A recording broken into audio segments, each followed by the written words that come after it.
So Galen, starting off our cold open of this week, hit me with 2 truths and a lie.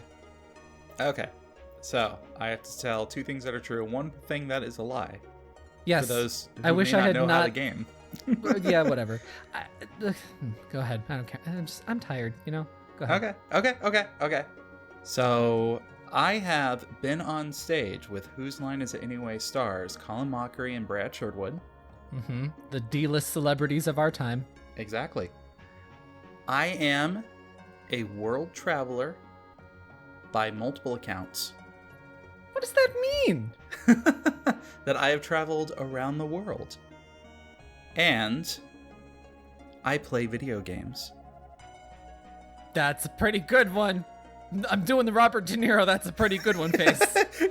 You're pulling it off quite well. Oh, really? I wasn't trying to. It's just, it was in my heart, because that was very good. You've got the eye wrinkles that come from squinting down really well. Oh, you dirty bitch. Don't say such things. How dare you say such truths on this non-visual podcast? Let it be known to the world. We do an audio show because I don't want everybody to look like my face. Wait, what? I don't want everyone to know that my face looks like a sock. Subscribe to our Instagram, people. We don't have an Instagram. Is this the show? Have you seen the show? Have you? No, I haven't. It's not a visual show. Just flames on the side of my face right now.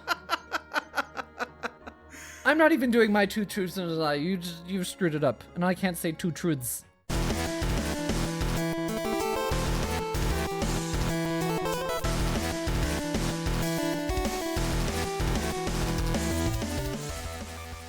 Hello, my construction paper cuties.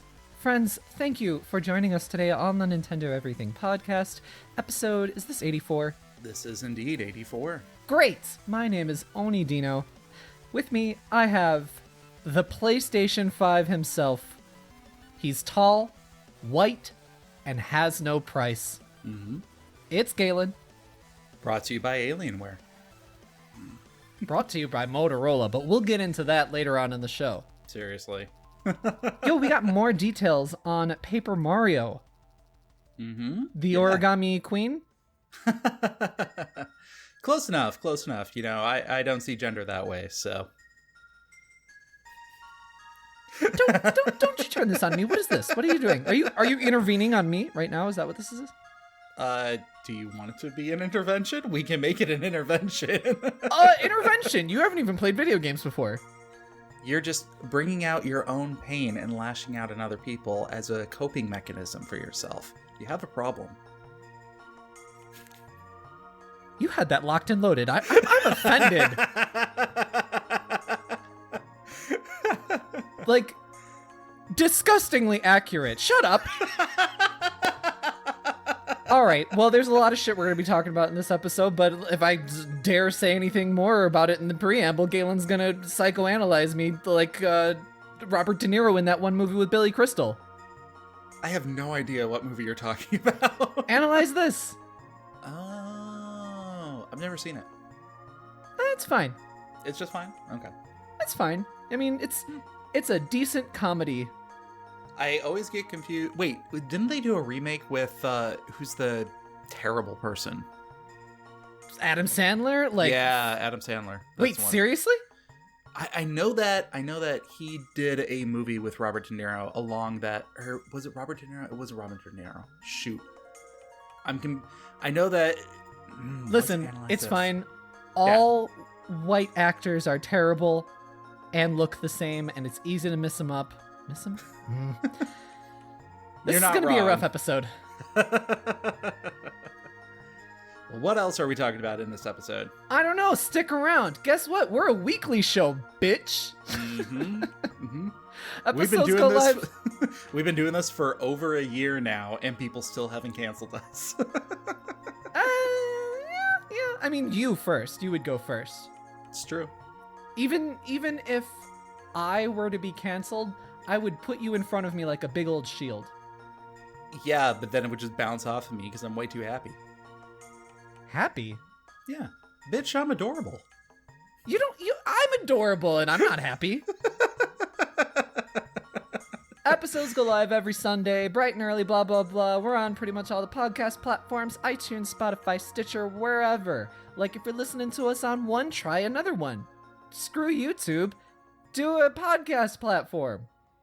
And that's why we're not a visual show. Please take a brief moment to rate our podcast on your listening platform of choice.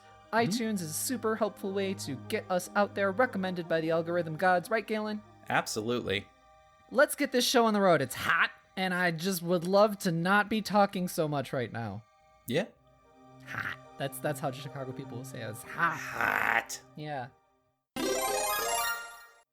This is our Adventure Log segments, where we talk about the games we played this past week. Galen, where do you tweet about video games and such? Well, if you want to hear about my video games in real time, you can follow me on Twitter at Mobius087. And I'm uploading butt videos. Not my own butt videos. Probably should have changed this. You want to rephrase that? No, it's fine. It's too much editing. Videos of Shulk's butt, because that's my preferred way to play Xenoblade Chronicles, which I've been playing this past week. I tweet about it on my Twitter. That's at Oni_Dino. Mm-hmm. Have you ever thought about changing your Twitter handle to involve butts in some way? You know, sometimes, honestly. Oni_butt_Dino. That's the OnlyFans. Ah, gotcha. But you see, I involve butts in my entire life, every possible way that I can. There needs to be a few safety zones. So Galen, I see that you have been playing the demo for Clubhouse Games 51 Games in 1. Absolutely. I've got a lot of feelings based on this, and feelings? It actually inspired me to try one of your pre-game openings for once. So I know. So let me try this out. Okay, everybody, are you ready for the joke? Ready? Here it comes. Joke number 1. Action. Hey there, kids. Nintendo's latest bid into the family-friendly game night is Clubhouse Games 51 Worldwide Classics. Now you can relive those wonderful moments from your childhood, sitting in the back seat with your siblings arguing about how to play a game the right way while your mom nurses a hangover, regretting her life choices. All of your favorite game is here! Chess! Blackjack! Last Card! Not to be confused with a registered trademark game by the name of Uno, trademark and copyrighted by Mattel Incorporated. All likenesses and similarities are purely coincidental. Don't know how to play Hanafuda or Nine Men's Morris? Well, you uncultured swine, don't you worry. You've got the award-winning wit and enthusiasm from the same team that brought you Wii Sports and Wii Fit to explain the game to you. Oh, that's obese-ly exciting! Don't have friends or family you can awkwardly guilt through pitying you to play one of these games? No problem. With Nintendo's world-class online matchmaking, you can join other people just as lonely as you from around the world. And, with no voice chat to possibly form some sort of long-distance connection, there's no risk of the other person finding out just how sad you really are. Your image of being the cool Chinese checker champion is safe for sure. Wink. So pick up your copy today and remember, at Nintendo, we don't judge you. Out loud. I'll be honest, that was a pretty good sell. Nice. So Galen, let's name all 51 games that are in this collection right now. I can do that, but you have warned me that I'm only supposed to say things in threes. That is correct. Good job for remembering. But you remember when they announced this game in whatever direct and literally announced every game, yeah. They did, but by number 20, they were just making things up. It was play checkers, Uno, basketball, checkered basketball, horse's butt, Gomoku, mini shogi, speed, pig's tail. It's what are you doing? Buster Sword. They were just saying things. Klondike Solitaire, Klondike Bar. So highly specific. I'm just not even prepared. So yeah, I've had a lot of mixed feelings about this game since it first started out. It started as a really great idea, and I can definitely see the appeal of it. Mm-hmm. Playing the demo comes with just 4 different games. It gives you Connect 4, Dominoes, Slot Car Racers, and some card game called President, which I've never heard of before. Mm-hmm. The first time you play every game, it does give you a little, just like I was saying, it gives you a Wii Sports or Wii Fit-esque explanation of what you're doing and how you're playing it, but it gives that little back and forth of like characters explaining it to the other person. The Dominoes one, for example, is a dad explaining how to play the game with his 2 kids. And the 2 kids are like, but Dad, I just want to knock him over. And then he's like, no, we're going to play this the right way. Haha, go to your room. Get my belt. That kind of thing. Nothing is more fun than being told the right way to play. Exactly. The way you're playing is wrong, and you should be ashamed for it. The games themselves are very smooth. Like, there definitely is that Nintendo polish that goes with this.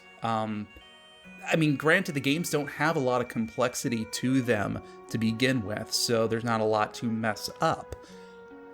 But at no point did I get any sensation of, like, foreseeing complications with some of the other games that are in there. I mean, the Connect 4 one, for example, it gives you an undo button if you make the wrong move in there, which, I mean, it is what it is, but it's kind of nice that it include that feature just for the younger audiences. And I still hold true that that's kind of what this game is mainly for. It is for little kids who are interested in these kind of games and the simplicity of them, yet at the same time, it's a nice, compact, like, package that you don't have to risk losing all the pieces and everything for. I said it when this game first came out, this is a perfect game to have on a car trip or a plane ride or something. Because the games are also simple enough that literally anybody can get in on that. Yeah, it's just like classic time killers. Yeah. And being able to separate the controllers out, I mean, you always have a second controller to play with somebody. So I don't know if this game could have worked on anything other than the Switch.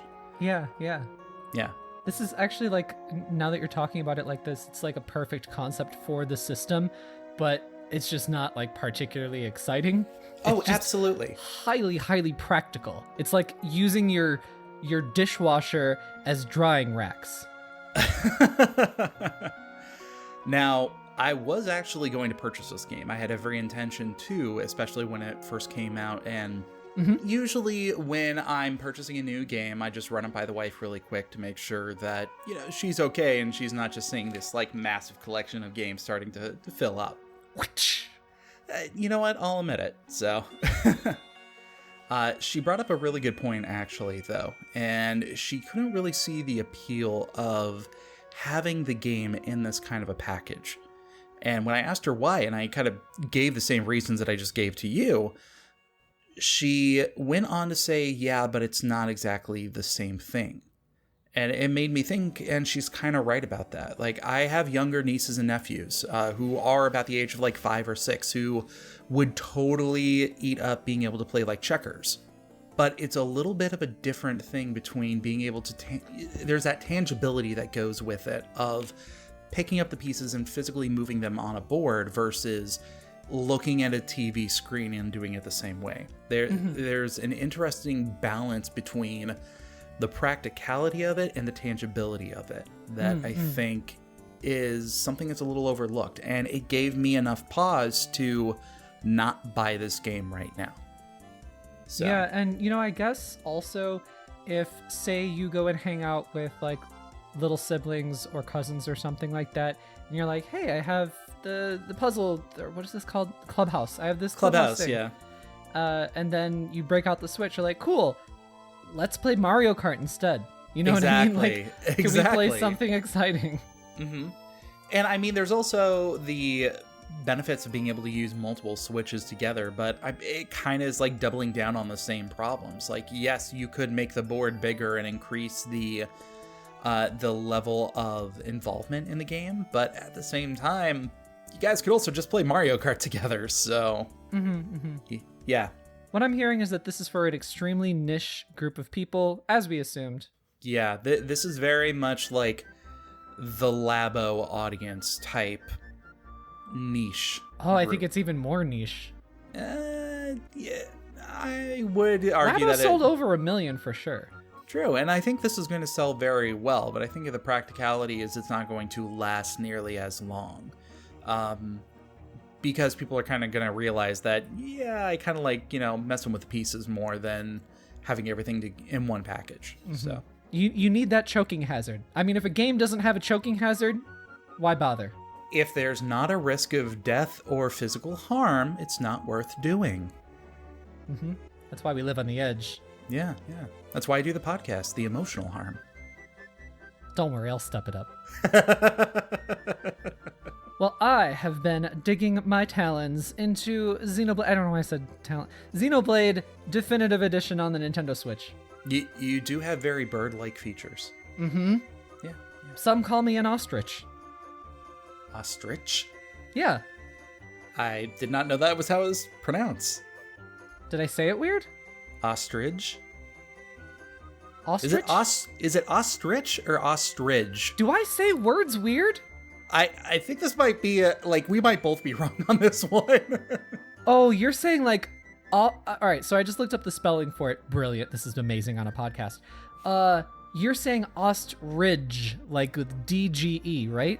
Yeah, that's how I've always pronounced it in the past. So, in the past, because today is the day of change. It's pronounced ostrich. TRICH. However, I pronounce words weird sometimes due to being such a cultured human being. I think this entire conversation is for the birds, so talk about Xenogears. You know what? I hated it, but it was fine. Xenoblade. All right. I talked about it a bit last week. Talked a bit about the definitive edition changes, some of the quality of life stuff, the visuals, that kind of junk, the music, the arrangements. So I want to talk about just Xenoblade itself. I'm having a very good time revisiting this game that I haven't played in maybe 7 or 8 years. Galen, what do you know about Xenoblade, what it is, what the story is, that kind of thing? He's the guy from Smash Bros. Who has the weird counter and switchable buffs. Seriously, I have not looked into the Xenoblade Xenogears saga at all. Xenogears? Xenogears. Just gonna go ahead and play some Xenogears here on my PlayStation 1. Oh my god. Oh my god. So, do you know anything about the story? What do you know about the story at all? I know the base premise of there were two, Goliath machine / monster / god / whatever, who ended up killing themselves in a fight, and now society is living off the back of these guys. That's what I know. And then, magic sword that I can see the future. Am I close? Am I warm? Cold? You know what? You're on the path. Okay. You're on the street. You're driving down the street. You're in a wagon, but you're on the street and you're in a vehicle technically. Mm-hmm. I know the turn is somewhere around here. I've got cars honking behind me because who the hell drives a carriage nowadays? You also have a bumper sticker that says honk if you're horny. Mm-hmm. Mm-hmm. I'm not Amish, so I'm already throwing people off, so. What? Because the Amish are the only people that I can think of that drive that a are carriage horny? Nowadays. Amish can be horny. Well, listen, I'm not intervening on them for having a lack of horniness. That's for sure. To all of our Amish listeners out there, please write into us. I have a feeling, despite how many listeners we have, despite how many people around the world listen to us, and having a moment right now, why? Why? Because this is the commentary. Gonna take a guess that we don't have any Amish listeners just because, they typically don't use a lot of electronics. However, if we do have an Amish listener listening to us, please get in contact with us somehow. If you're allowed to use the internet, if you can leave a comment, I don't even know. I would love to know if we have an Amish listener. And if you're horny. Listen, I've had it up to here with you rooting podcast, Galen. You're slumdog bastard. You're twisting me left and right every episode. So, the basic premise of Xenoblade Chronicles 1 is... You're an Amish guy. Right. You're a man of the land, you're into discipline, got a Bible in your hand and a Monado in your shin. This is why I do what I do. I just love seeing your reactions to these things. You can't keep saying that. Then people are going to want a visual aspect of this show. I'm telling you, we should do it. No. Awful. We can put up a video for our OnlyFans. Galen, I don't think that you know what an OnlyFans is. It's not just a Patreon. Okay, we're getting way off track. Talk about the Xeno Amish. Because of you! Tell us about Amish Blade Sagas. Amish Blade Sagas is a great game. I have to choose how much editing I'm going to do in this. Because we have to move along. Destroyed this podcast. I'm muting you right now. Okay, sounds good. So you were correct. You are on the backs of two enormous dead gods. One is the Bionis, one is the Mechanus. They were in like a huge long battle, probably an eternal long battle. Then they finally killed each other, but they finally killed each other at the exact same time. So like blades are in both of them, and that's how you cross to get from one god to another. Okay, so I was right on that one. That's correct. Okay. The Bionis is home to Homs, which are basically humans, and the Mechanus is home to Mechon, which are, mechanical... Mecha people. Yeah, I mean, they're not even humanoids, they're just mechanical creatures, and sometimes they're humanoids, sometimes they're not.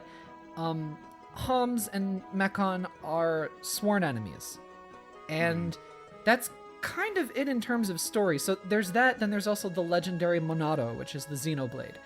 It's the only thing that can harm the Mechon, because the Mechon are like really impervious, and you can shoot them and stuff with guns and stuff in wars, which has happened before, but the Mechon are so much more powerful than Homs. From time to time they go and attack colonies and just eviscerate people. So people live in fear of the Mechon. So the humans or the Homs are definitely the minority, or like... Okay. Oh, you weird, awkward child. They are the prey in this situation. Okay. There is this legendary sword, the Monado, and it manipulates the ether around it. Ether being kind of like atoms of the world, where all of life is made up of ether. When people die, they say they return to the ether. It's kind of like actual science mixed with like Final Fantasy VII's life stream. Yeah. And, people don't really understand it. It's a bit of a mixture of like fantasy and science fiction. I would say that the first Xenoblade seems to go way more into fantasy than the other two do, but they definitely have their own science fiction in the first Xenoblade as well. Okay. But the basic premise of the story is, what I said, plus, why? Why does the Monado exist? Why do Homs and Mechon have to fight each other? And a pretty crazy thing happens in the beginning of the story, the first couple of hours. It's really great, and if you don't know what it is and you're thinking about playing this game, I don't want to spoil it for you because it's such an effective moment. Even though I saw it again and knew what was happening, when that happened again, I was like, oh, shit. Wow, that's kind of impressive. There's not a lot of, especially in JRPGs like this, there's not a lot of those kind of moments that even reliving it, you still have that same reaction. At least the 3 that I've played all have that ability to transcend to like serious ass shit. Like the tone is typically kind of standard JRPG tone where, it gets serious, it gets funny, stuff like that. There's undulations, but then every once in a while there's like a moment that really hits you, and they do a great job of it. And I am always really impressed with the writing and the like cinematography and the direction of scenes, that they can do that kind of thing for me. Awesome. In terms of gameplay, probably, as you know, there's huge worlds. You live on the top of the Bionis, or excuse me, not top, but like all over. So there's people that live on the knee, the like back, probably the butt. I wonder who lives in the butt,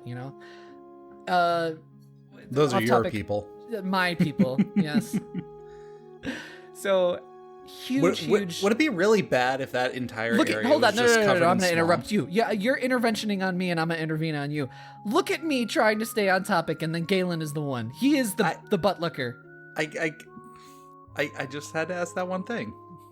So the maps are super huge, and to be honest, especially revisiting them now, I'm kind of like, you know what? These maps could be just a skosh tinier.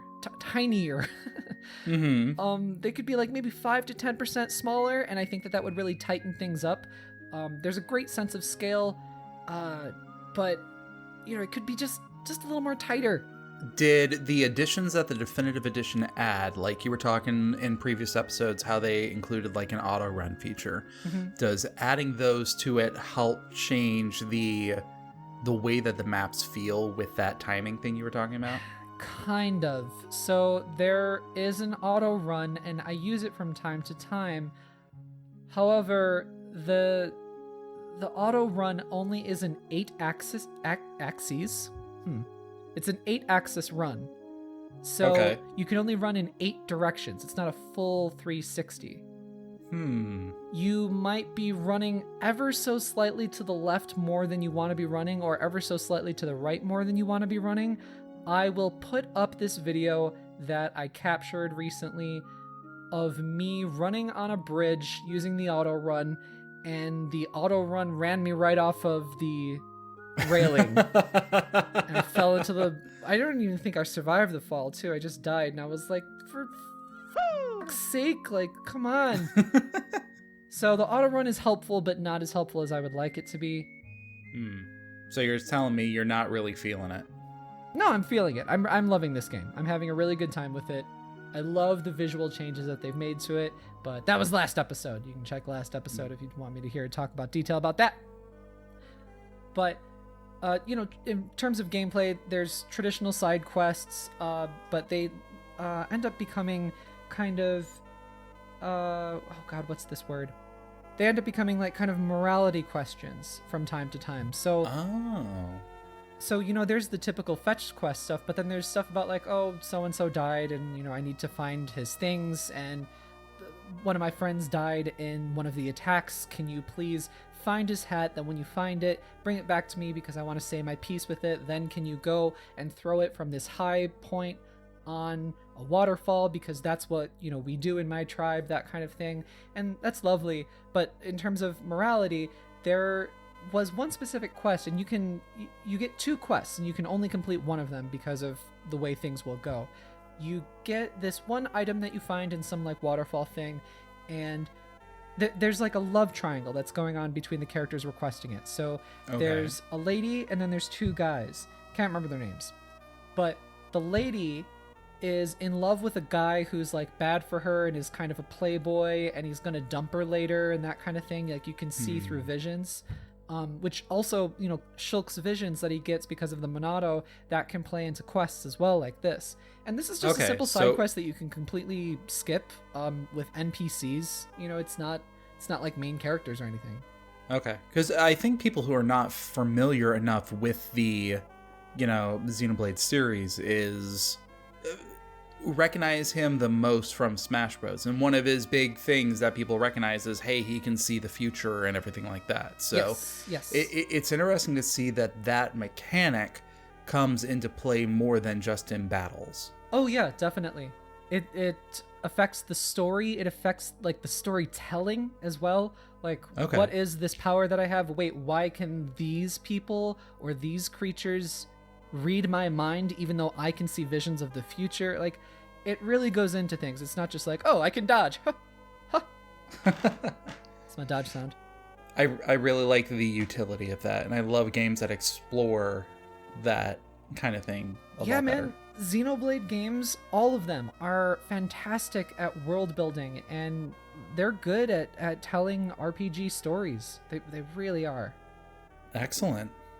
But anyway, getting back to the side quest, you can basically give this, item that basically makes somebody fall in love with you to the girl, and then she'll get married to the guy that's not good for her and he's going to dump her later. Or you can give it to the third wheel in the situation. We'll call him guy number 2. He is in love with the girl and he'll treat her right for sure, but she's not really in love with him. And so it's like, well, this is a total morality question, because no answer is technically wrong, but it's like, okay, do I give it to the guy that's going to make this girl happy, or that wants to make this girl happy, but she's never really going to truly be happy with him? Or do I give it to the girl and, make her do what she wants, even though this other guy is really bad for her and is going to, dump her? Interesting. Yeah, it's just, and it doesn't really affect the story too much. Like, there's maybe another quest that's linked to it later, and it's just an item quest or something like that. So you don't get punished for choosing, but as a player, I do find myself exploring those morality questions and being like, oh, yeah, what would I do in this situation? Or what is human to do in this situation? Yeah. Now, does the game take those kind of morality questions and giving you the choice to make a moral decision into play when it comes to the main story, or do they really just leave those primarily for the side quests? Not in this Xenoblade. Those are for the side quests. Those are just little accoutrements that you can think about if you're an introspective gamer like I am. Okay. But in addition to that, with the gameplay, there's leveling up your weapon skills. There's also skill trees, which affect like your growth, and you can, based on the affinity you have with other characters in your party, you can share those skills that your character has learned with the other character. It's a lot of understandable and easy systems that are just kind of layered on top of each other. And I think that's what makes the game fun, because like if you make one change here, it'll affect something over here, and you can really build your party in a really interesting way. And then just in terms of the battle mechanics, on the surface, it looks quite like an MMO. I'm sure you've seen some of the battles before, Galen. I have, yeah, I've seen some of the footage. So it looks like it, but it doesn't quite act like it. It's fairly different. There are auto attacks, aggro, and like skills on your bottom row that are associated with cooldowns, but then there's also a battle gauge to monitor, individual characters' tension levels, positioning for your attacks, your player character's talent meter that affects the way that they do other attacks and they control the flow of battle. It's honestly very system heavy, but you can ignore a lot of that stuff because of the way that your other party members play in battle. Okay. Like, examining what I think about this battle system now that I've played 2 other battle systems in the series, because Xenoblade X's battle system plays very differently than this one, and same thing with Xenoblade 2, though they do on the surface look the same. That is an interesting question. Like, comparing the game, how it was originally set when it came out, versus the improvements they made, or the changes they made, I should say, when they came out with the second. Now they're going back, remaking the first game and calling it the definitive edition. So you feel like when you do that, certain elements from, or certain lessons from what they have learned should bleed itself over. So with that said... Yes, to the uninitiated, though. Yeah. So the reason that I definitely say no to that is because they are extremely different battle systems. So there isn't much to learn from each other, because just on the surface, they happen to look like each other. It's just happenstance. They play so very different. Like, number 1 is all about controlling aggro. And you're talking about the first and the second game, right? All of them. All of the battle systems are totally different from each other. Yeah. I just wanted to make sure we weren't talking about, like, the first Xenoblades and then the remake. Oh, no. Xenoblade 1 and Xenoblade 1, the updated remaster, is the same exact battle system. They haven't really made any changes to it. So Xenoblade and Xenoblade Definitive. Yes, same exact thing. Though, with that said, I do wish they would have made a couple of changes to this battle system. I wish that you could assign just a little bit of different battle behavior to your party members. They always will act the same, And they have great AI. They do a great job of keeping each other alive and doing damage or taking aggro. But you can kind of make your characters play a little bit differently depending on who is in your party, because there's, 3, 6, 7, I think, party members in total. So, you can mix and match anybody. You can take anybody out that you want to take out, including Shulk. He doesn't have to be in your party. And okay. Yeah, it's nice. You can maybe have, for example, Rhine, you can have him be the tank or you can have him be the attacker. So I wish you could do something with battle behavior, be like, okay, be more offensive, or no, definitely take aggro away. Mm-hmm. And another thing that I wish you could do is in battle, I wish you could switch your characters during battle. That's not something that they've ever done, I think, in either Xenoblade game. I can't remember actually if Xenoblade 2 allowed you to switch characters. I don't think so.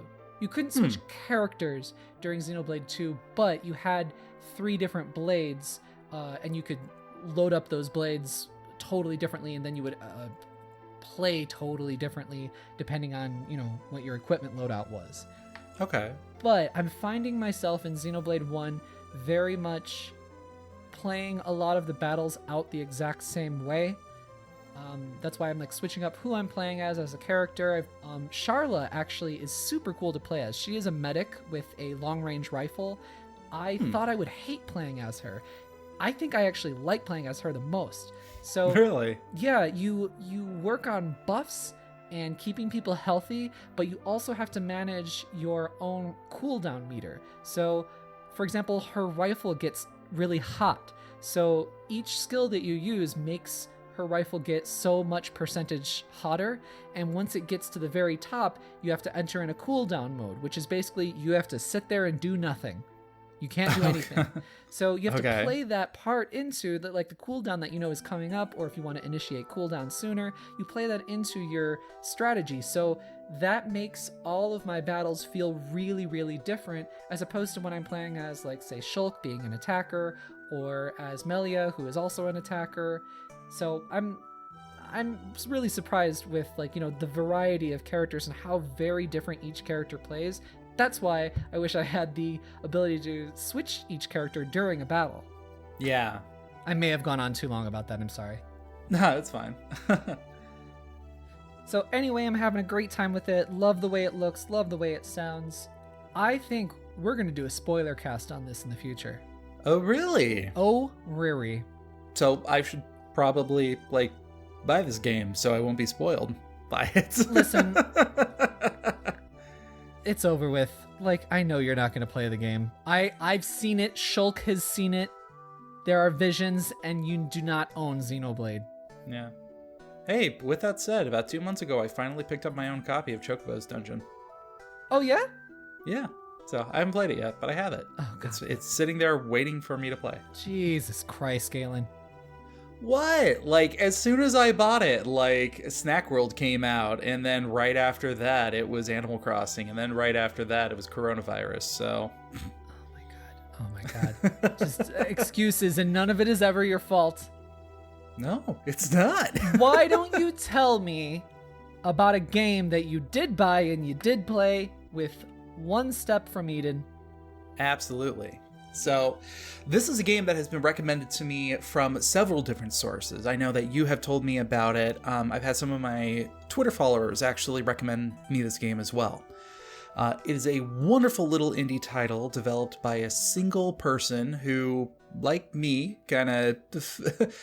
when they discontinued Mega Man Battle Network, they could definitely feel a void in the air. So, the game is a deck-building roguelike game with a relentless real-time grid combat system. So, very similar to the Mega Man Battle Network franchise.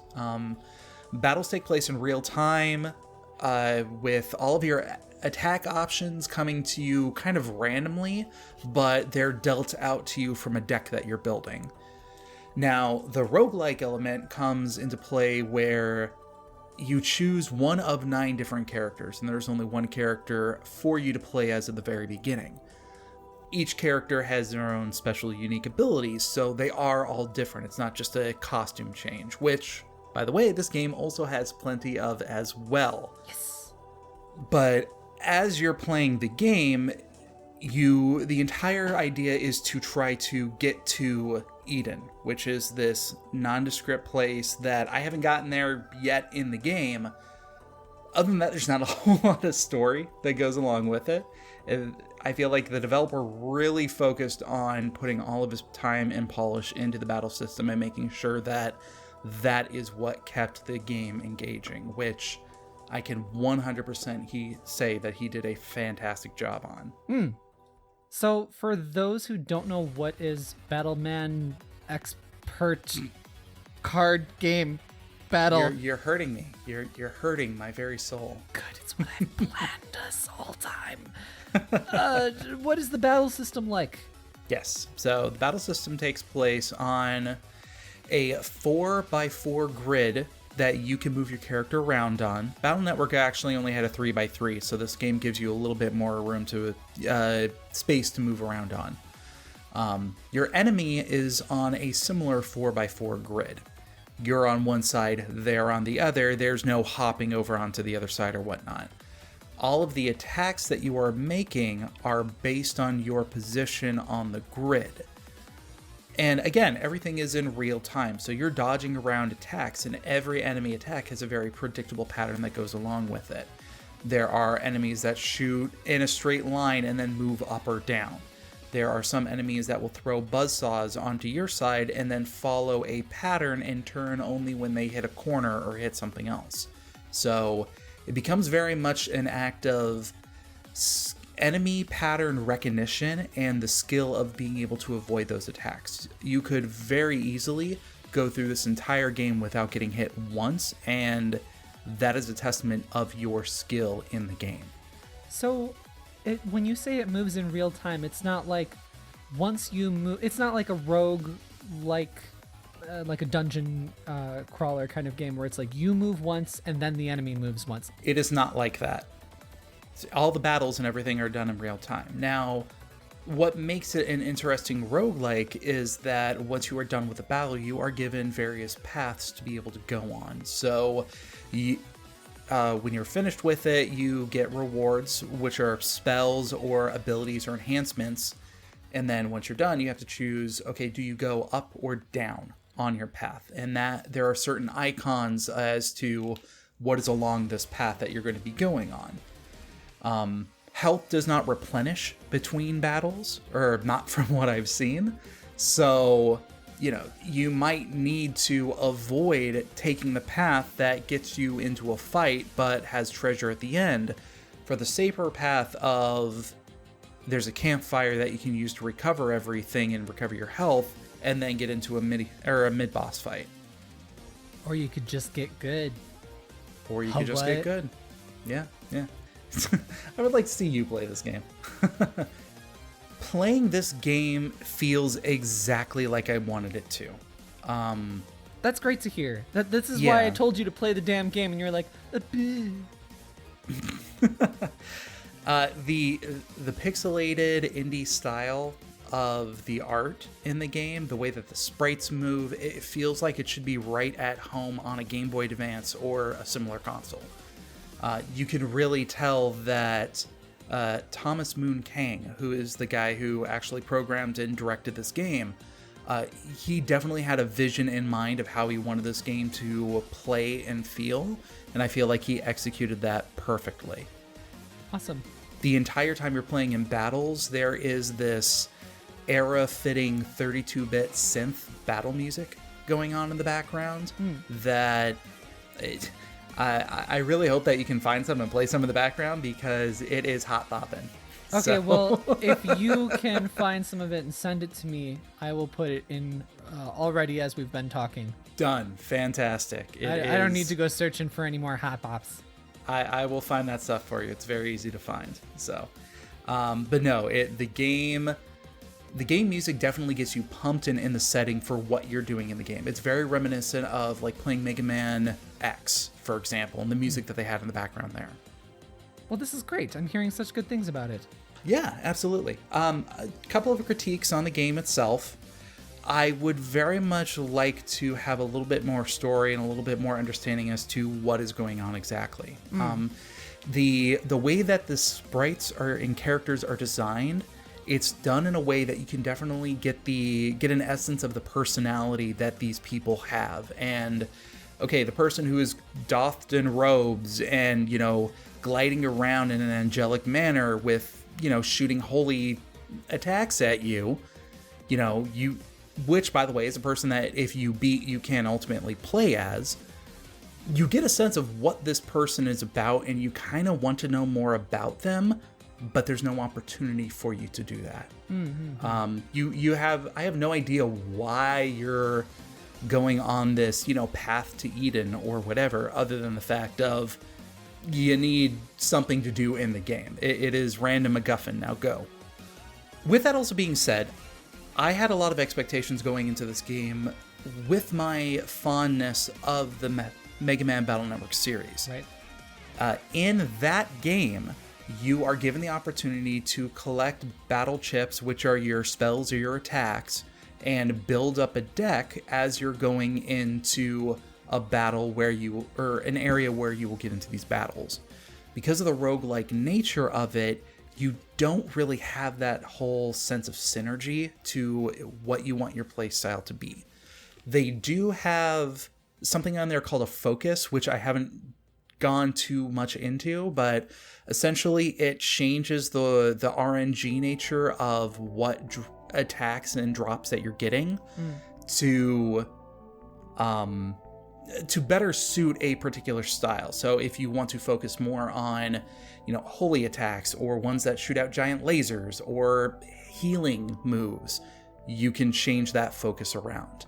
But because I'm so new to the game, I don't know the difference in what is the benefit of going fire versus holy or anything like that. And there's no discernible element weakness or something to the enemies? Again, I haven't played the game a whole lot, so none that I have seen. So from what I can tell, there are fire attacks. There is something called flow, which increases your speed a little bit, but your flow can decrease if you use certain abilities that get buffed up by having that flow. So it's kind of like using the momentum of your speed to throw a rock harder or something.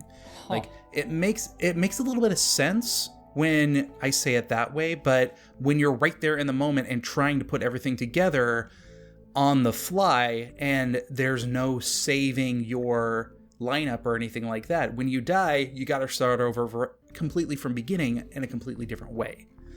So the curse of a roguelike. So yeah, but you like those kinds of things. I do. I like the explorative nature, and I like the idea of as you play the game more, your skill increases in the game, and that's how you really make progress. It's very different than the Mega Man, than the Battle Network style of you're going in prepared with a battle style that you are used to. Well, I guess it's good that they are, doing a little bit of their own spin on it while being like, yo, this battle system hasn't existed since X game. Let's do that battle system, but also do a little bit of our own thing about it. Absolutely. No, this game is polished AF, and it feels incredibly tight with its controls. Awesome. So that's really good to hear. No, I'm very happy with this game, and I've definitely found my summer game that I'm going to be picking up when I have spare time, and putting in a lot more time than I choose to admit into it. That's great. Yeah. No. See, for me, with it being a roguelike, all kinds of roguelikes, I'm always just no,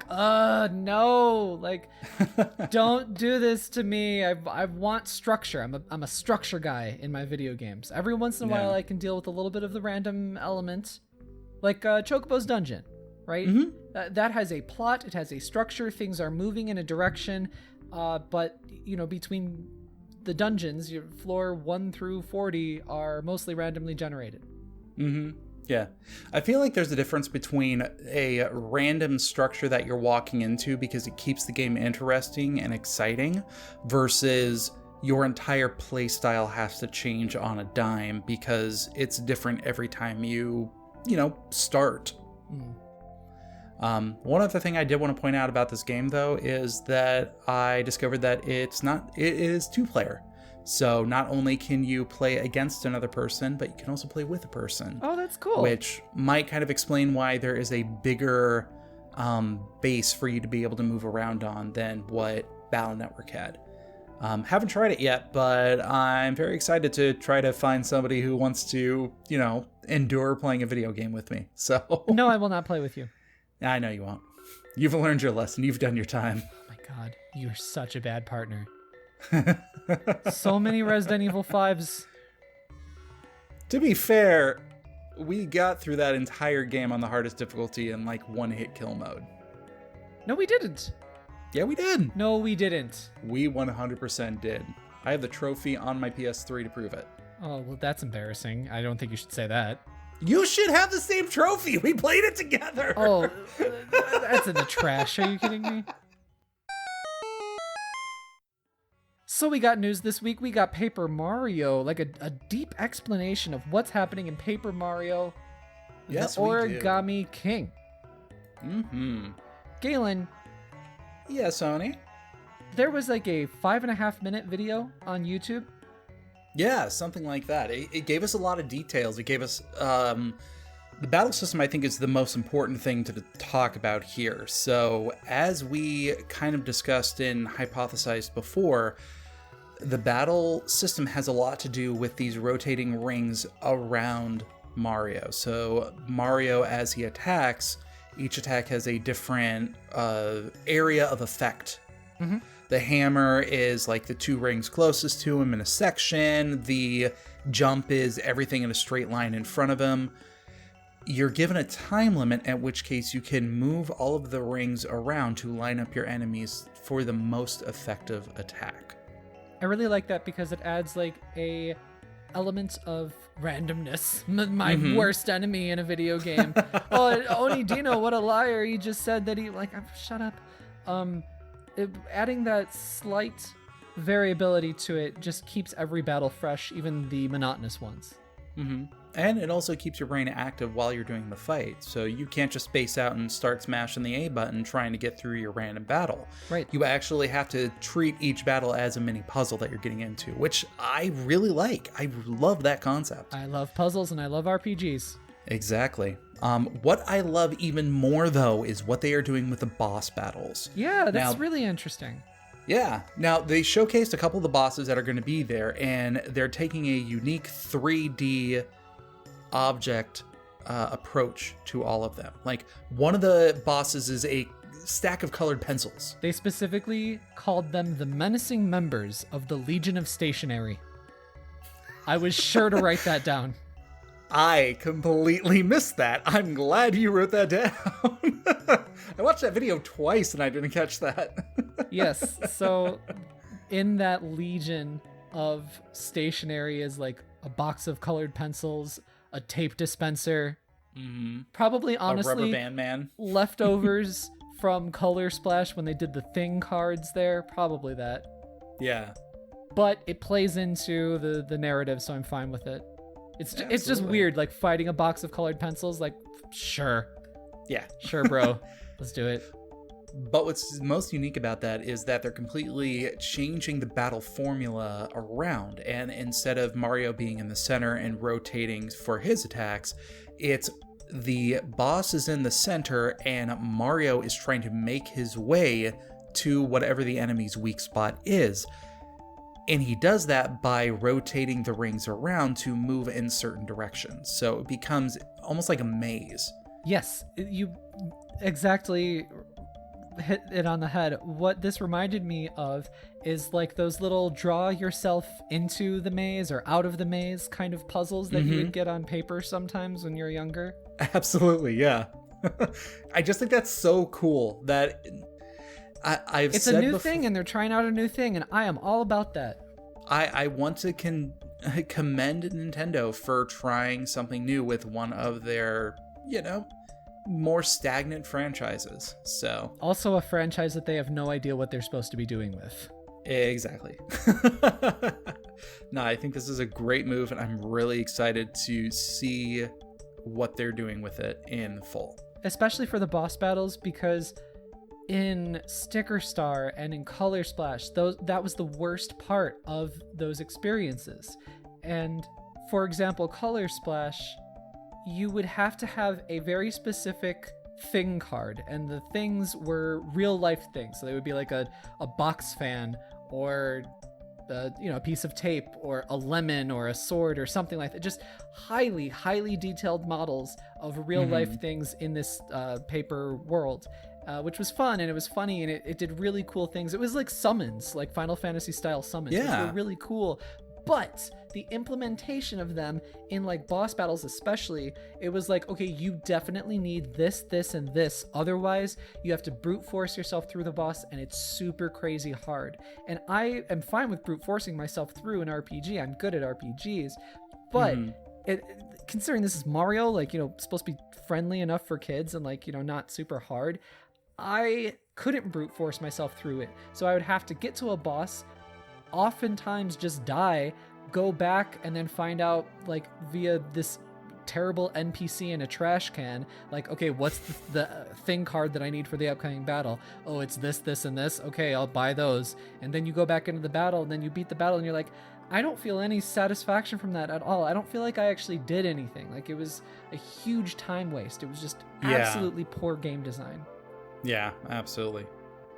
And I can't wait to see what characters they actually include in this as well. They showed that the partners that you're joining with, they will have some sort of an effect in battle. Most likely you can select them for an attack or something. My whole idea of maneuvering them into safety didn't look like it panned out. No, not at all. Not at all. We all laughed at you when you said that. That's true, but I know I was right. My favorite was the amnesia-stricken Bomb named Bobby. Yeah.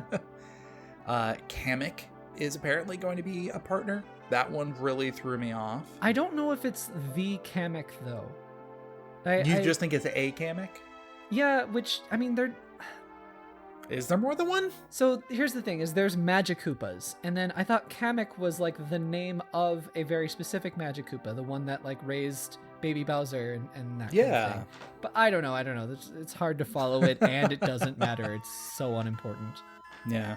But I'm a little disappointed with like the visual design on these partners. Like, they are just the NPC generic enemy characters. And like, I think back to characters like Goombella or Paratroopa or Bo, the ghost from all these previous Paper Mario games, and they were alterations on that standard form of Boo or Paracoopa or whatever it was. Yeah. And I'm just like, man, okay, I know this game's gonna have good writing. I absolutely know it. We can already tell from like some of the glimpses, and they have a great track record in the past couple games. But visually, if this game looks really pretty visually and like it's got great color design, why don't they have any art direction happening on these characters? Why aren't they getting as experimental or as wacky with like the battle system as they should be getting with the visuals? No, you're absolutely right. So I feel like hollow in certain spots of this.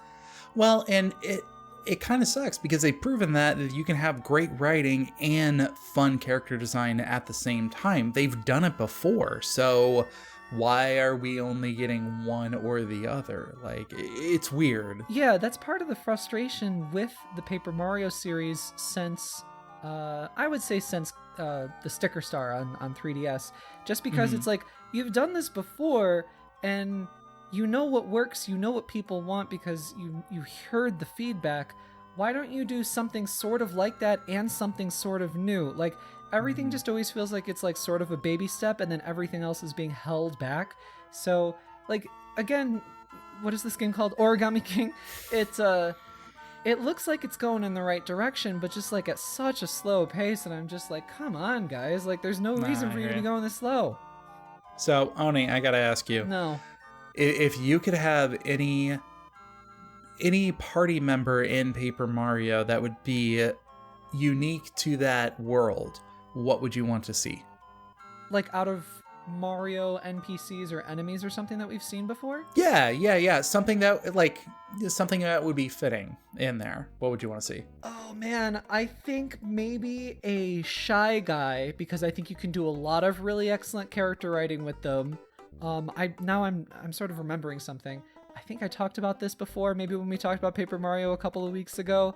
Like maybe an existential shy guy that's really having a lot of trouble. Or how about like a cat Goomba? Oh, that would be fun. Yeah. Or like a cat version of whatever.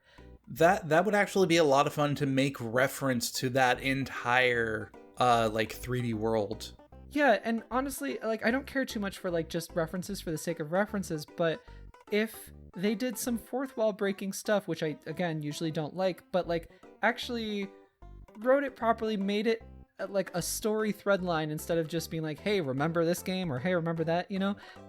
I don't know, there's potential there that you can explore in game design and in writing. Yeah, I think that'd be a lot of fun. I didn't mean game design, I meant story design, whatever.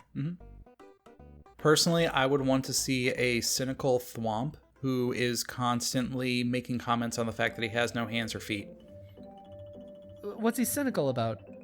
The fact that he has no appendages and he's just a block that's moving around.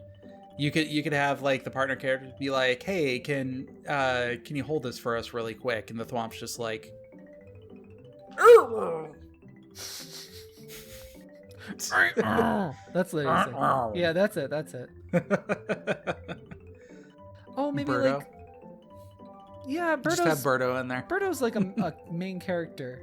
Like if they go like main character with it, then I just want to see, you know, genuine party members and like a genuine party setup. Like I've said before, and just in case we got, you know, people who haven't heard us mention this in an episode before, my best idea, and it's a free idea, it's a free freaking idea, is make a Mario RPG game, whatever kind of RPG you want it to be, whether it's an action RPG, turn-based RPG, tactical, whatever. But the gameplay crux, the core of it, is make it a job system. And then your jobs, instead of being like Black Mage, White Mage, Warrior, is Fire Flower, Tanuki Suit, Frog Suit, that kind of thing. It's such a great idea. Why doesn't they do it? Why don't do it?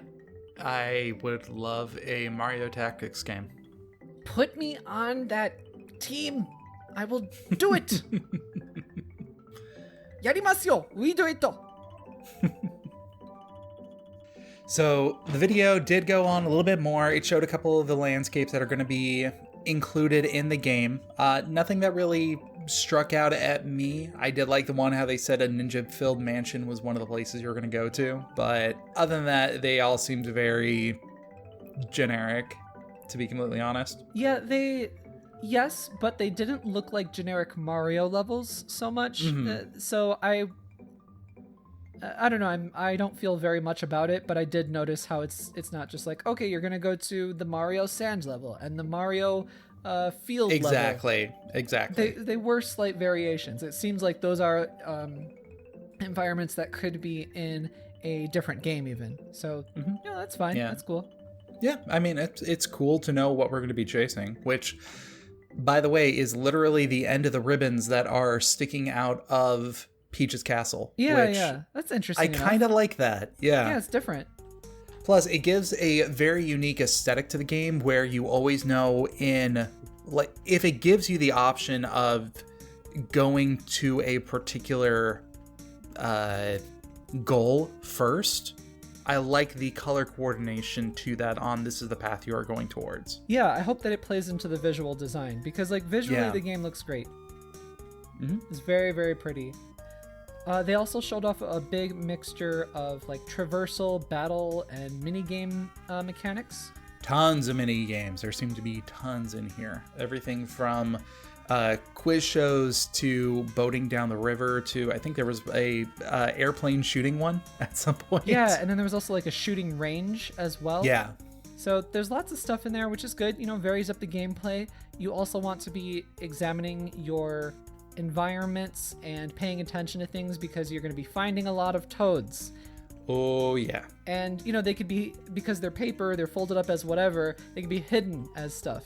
So they even showed in the video, they're like, there was like a dog. And they're like, this is a toad. And this is a toad. And this is a toad. Now, y'all know me. I very much love my toads. I am not complaining about the amount of toads. I just want to see variety of other things as well as toads. Mm-hmm.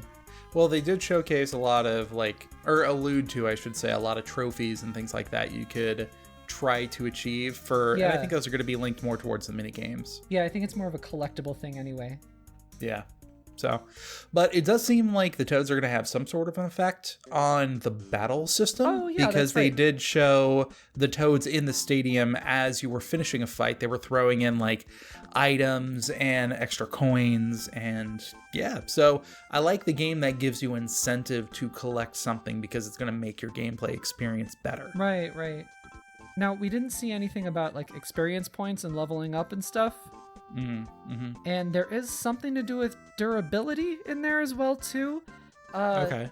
I didn't catch it, but I happened to see a comment about it. So I don't know. You know what I mean? Just it's that half step in the right direction. You still got 1 foot in Shitsville. With that said, though, what they have shown is definitely looking very promising to me. Like I'm excited about this game because I haven't played a Paper Mario game in a while. So did you not play Color Splash? No. I think the last one I played was one of the ones for the 3DS. Sticker Star. It was the only one. I think so. Yeah. Why do I know your history?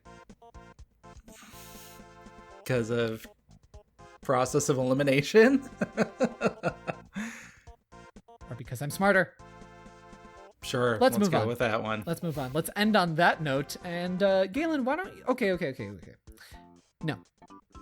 Let me say to everybody that there were a lot of indie games that were announced this past week because there were a few online showcases, digital events and such.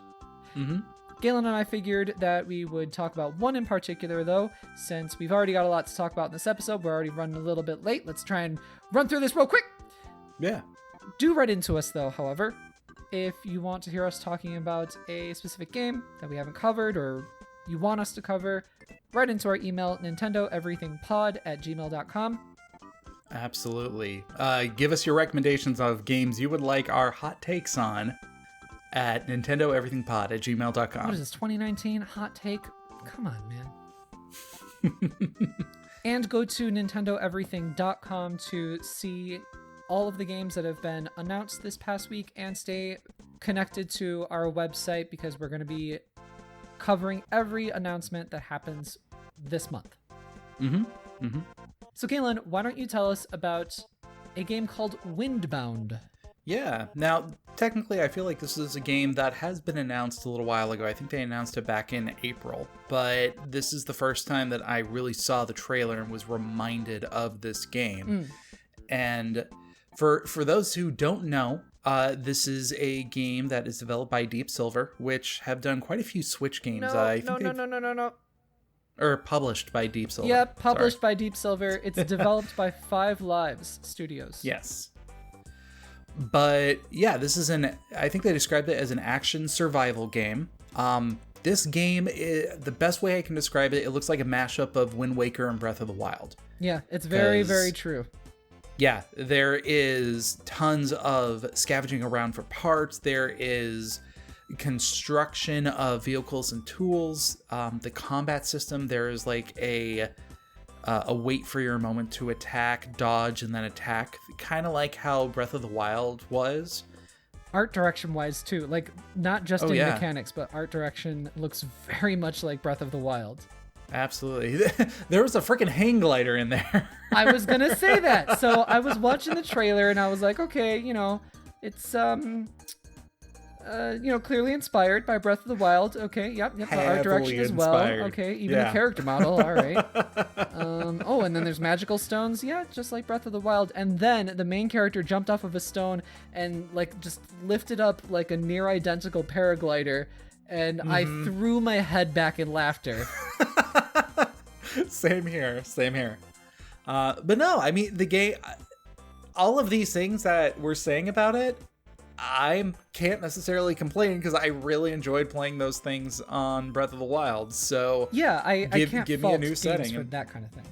yeah, give me a new setting that I can do something that I know I enjoyed, and I'll be happy about it. So I also saw on there that this game is coming out rather shortly. It's coming out August 28th of this year. 2.5 months away. So yeah, this is around the corner. So for me, though, I am going to be skeptical about this. Yeah. Because if you're going to emulate the style and mechanics of something like Breath of the Wild, which is, so highly polished, that... And you're a small team. I looked up this team because I was like, how big is this team? This is very ambitious. It seems to be they have a game called Satellite Regime. Yes, but I mean, like, the number of people in the team, it seems to be 5 primary people. I'm sure there's, different people for QA and stuff but primarily a 5-person team that's very ambitious for this kind of game. So very skeptical that it's going to be as, I think it's a big double-edged sword to evoke something like Breath of the Wild and then give people the expectation that it's going to possibly play as well as Breath of the Wild, Yeah. So, I mean, I saw a lot of like slow animations for picking items up, harvesting, chopping down trees. And I'm like, if I have to be doing that a bunch, like, that's just going to be molasses to play, Yeah. And there was also like a lack of reaction on animations when you hit certain enemies. So like they threw a bomb at like this big enemy's face. It didn't react at all. I mean, like, those are all things I can forgive, but it's just like, if I'm going to be playing a game that's so very much like Breath of the Wild and it's so evocative, like, why am I just going to play a completely lesser version of that? Also, there was no story in this trailer. There's no story whatsoever, so I have a feeling that it's not going to be that strong of a story or that prevalent of one. There's something to do with blue seashells. I don't know. And, I mean, if the writing is really good, I'll go through any kind of gameplay, usually. But... Anyway, that's my cynical nonsense. No, and I think that's actually some pretty fair points that you're bringing up. If you're invoking so much imagery, and I'm sorry, with that whole thing with the paraglider / hang glider, whatever, like, you know what you're doing. That exactly was the part where I was like, all what right. you are doing. But no, you know exactly what you're doing, and you're kind of throwing the gauntlet now, so people are going to compare your game to Breath of the Wild as something that is known for how polished and how beloved it is. So you've got some really big shoes to fill, and I hope you're not setting yourself up for failure. Yeah, that's all I'm going to say. I will keep my eye on this, though. I hope it turns out well, because I like the look of it. Yeah. Moving on, had a really weird one this week. Galen, do you remember the game Gods and Monsters from Ubisoft? Oh yeah, they showed like a trailer of it. It wasn't any gameplay. It was literally just a cinematic thing of a hill. And everybody was saying it's like Breath of the Wild-esque. There we go, talking about that game again. Yes. So this was shown at E3 2019. Yeah. And it was just that, like cinematic trailer just to sort of set the tone. And it's supposed to be a Ubisoft game very inspired by Breath of the Wild, and very much like Assassin's Creed as well. This week, though, out of nowhere... So 95% cinematics and 5% gameplay? No, Assassin's Creed is tons of gameplay nowadays, especially.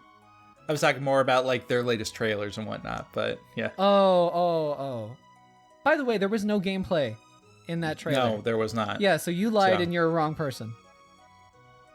Did I? Yes, you were like insisting that there was gameplay in there. I was like, well, where was the gameplay? I didn't see it. We were talking, by the way, about Assassin's Creed Valhalla. Okay. Anyway, Gods and Monsters. It was supposed to come out in like early 2020. It missed that, and we have no idea when it's supposed to come out or anything like that. And we haven't heard or seen anything about it at all. This week, out of nowhere, on Google Stadia of all places, a apparently early dev build of the game appeared, and a few users were able to play it. I think it showed up as basically a free game on there called Orpheus for whatever reason. And Weird. people were like, what is this? And so just some people, because a lot of people got time on their hands, downloaded this and it was free, so whatever. Then they started playing it. They realized, oh shit, this is Gods and Monsters from E3 2019. So we got some gameplay footage out of that. Ubisoft has been trying to take it down as much as they can, but once it's on the internet, it's all over. It's true. And it looks like it does play very much like Assassin's Creed Odyssey meets Breath of the Wild, because this is supposed to be also kind of like Greek mythology, going very fantastical Greek mythology with it, not like a realistic one. Yeah. Then, I think the day after this leaked, Ubisoft then commented on it officially. They said that this was a dev build shown to the press at E3 2019, and an executive producer, I forgot his name, I'm sorry, he spoke with Kotaku, and he said that a lot has changed since then with the game, in gameplay, in visuals, and even the game's title. So Gods and Monsters isn't going to be the game's title. Really? Yeah, so, and it's interesting to note that the game was listed as Orpheus. Yeah. This is a little bit weird. So I got two thoughts on this. Number one, I was like, a press build from E3 2019? I'm a little skeptical of that. I'll get into why in just a second. But the other thing is, there's a little bit more information coming out since then, like just right when we're recording the podcast now, where... Oh, what was my point? You were talking about you're skeptical of the press build. Yeah, but there was another thing. I had 2 points. What was my other point? I don't know. You never said it. I know. I just had it in my head, and it just left like a bird leaving the nest, except it didn't leave a nest. It fell out of the tree and died. Well, maybe talk about your first point, and the second point will come back or to you. Maybe it won't. Great. Thank you for listening to the podcast. Anyway, my thought on the press build, I was a little skeptical of that because I was like, all right, and I'm going to try and not sound pompous when I say this, but I attended E3 2019 as press. And, but during that time, the lead up to E3, when you're registered as press, your email gets sent out to all of the people to contact, or to bring contacts in. So I had, of course we were reaching out to all of the big people and all the small people as well to make as many appointments as I possibly could. I went crazy running, making appointments, but I had so many big people reach out to us. Like I had Square Enix, Konami, Platinum Games reach out to us about stuff that was not announced. And I remember talking to Brian, the guy that runs Nintendo Everything, super big boss, takes care of everything on the website, working 1 million hours a day. Anyway, I remember talking to him about like getting contacted by Square Enix and saying that they want to meet with us. And we were like, there's nothing Square Enix that's like gonna happen. Like, do they know that we, cover Nintendo Switch? Like, if we schedule a, hour meeting with them or whatever, we're gonna be missing out on something else that we might want to schedule. And yeah. So we had PR people be like, listen, no, you want to make this appointment with us, like that kind of thing, because they couldn't say anything, right? Every once in a while you do hear like them say something like ahead of time, and then they're like, of course this is embargoed, you can't say anything. It's like, okay, that's fine, totally great though, because that way I can prepare for my interview.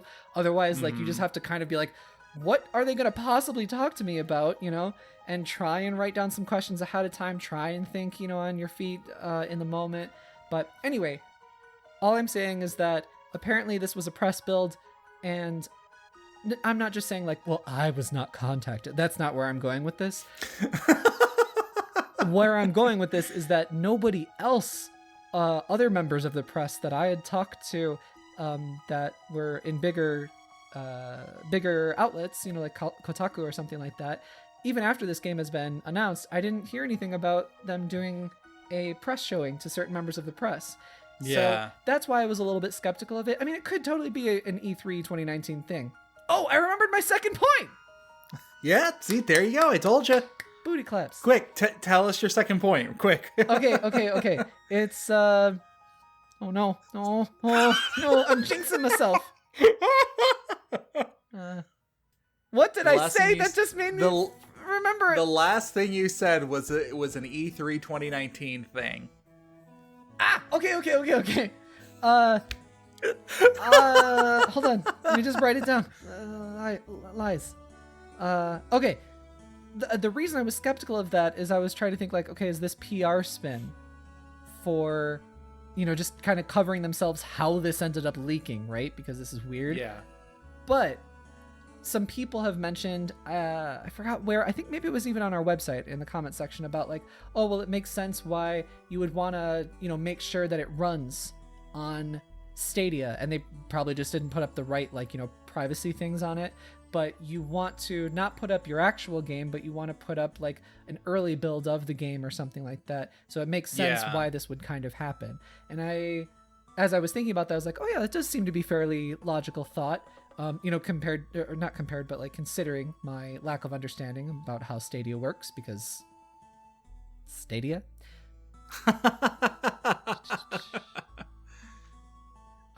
But where was I going with this now? I do. Am I having a stroke? I hope not. I do imagine though, going along with the Stadia accidentally putting it up thing. I do imagine that there's got to be a whole lot of things that are going on in the background when they put up a game on there. So a game going up on Stadia, even a free game, to me, that sounds very deliberate. I mean, it's just weird that they would... because you want it to be free so that way you can, like, whoever else, wherever... So say you got a person in New York and you got a person in LA and whatever, and you're like trying to say, okay, try these out, and they're on the team or whatever. Mm-hmm. So you don't want it to be a purchase thing, but you want it to be private or whatever. I don't know. I have no idea how Stadia works. I don't know how they screwed this up, but they super screwed it up. Yeah, no, that sounds very strange. So, but anyway, gameplay wise, we got some gameplay out of it that they didn't intend to show. If this is indicative of the final product in any regard, looks alright. Looks fine. Mm-hmm. Looks like a playable video game. Looks like a Ubisoft. So, putting on my tinfoil cap, what are the chances, do you think, that this was an intentional leak? I don't think it was intentional.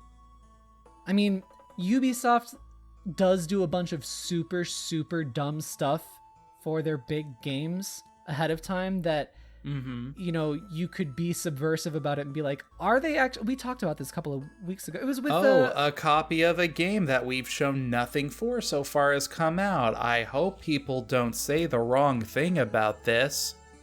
Are you listening to what they're saying? Yeah. I don't know. I don't think it's intentional, but I don't know. You could talk yourself in circles about that all day, and I don't give a damn. That's why I gave the disclaimer, tinfoil hat. Yeah. Do you think it's intentional? I don't know. I'm not going to rule it out because, brilliant. The Sonic the Hedgehog movie was a thing, so. Ugh.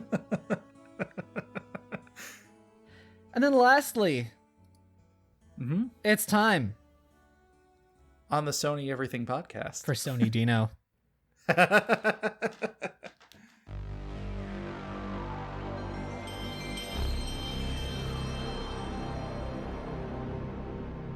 So the PS5. Are you doing the sound effect? The PlayStation 5, if I want to. Maybe if I don't want to. I don't know. Don't tell me what to do. I do what I want.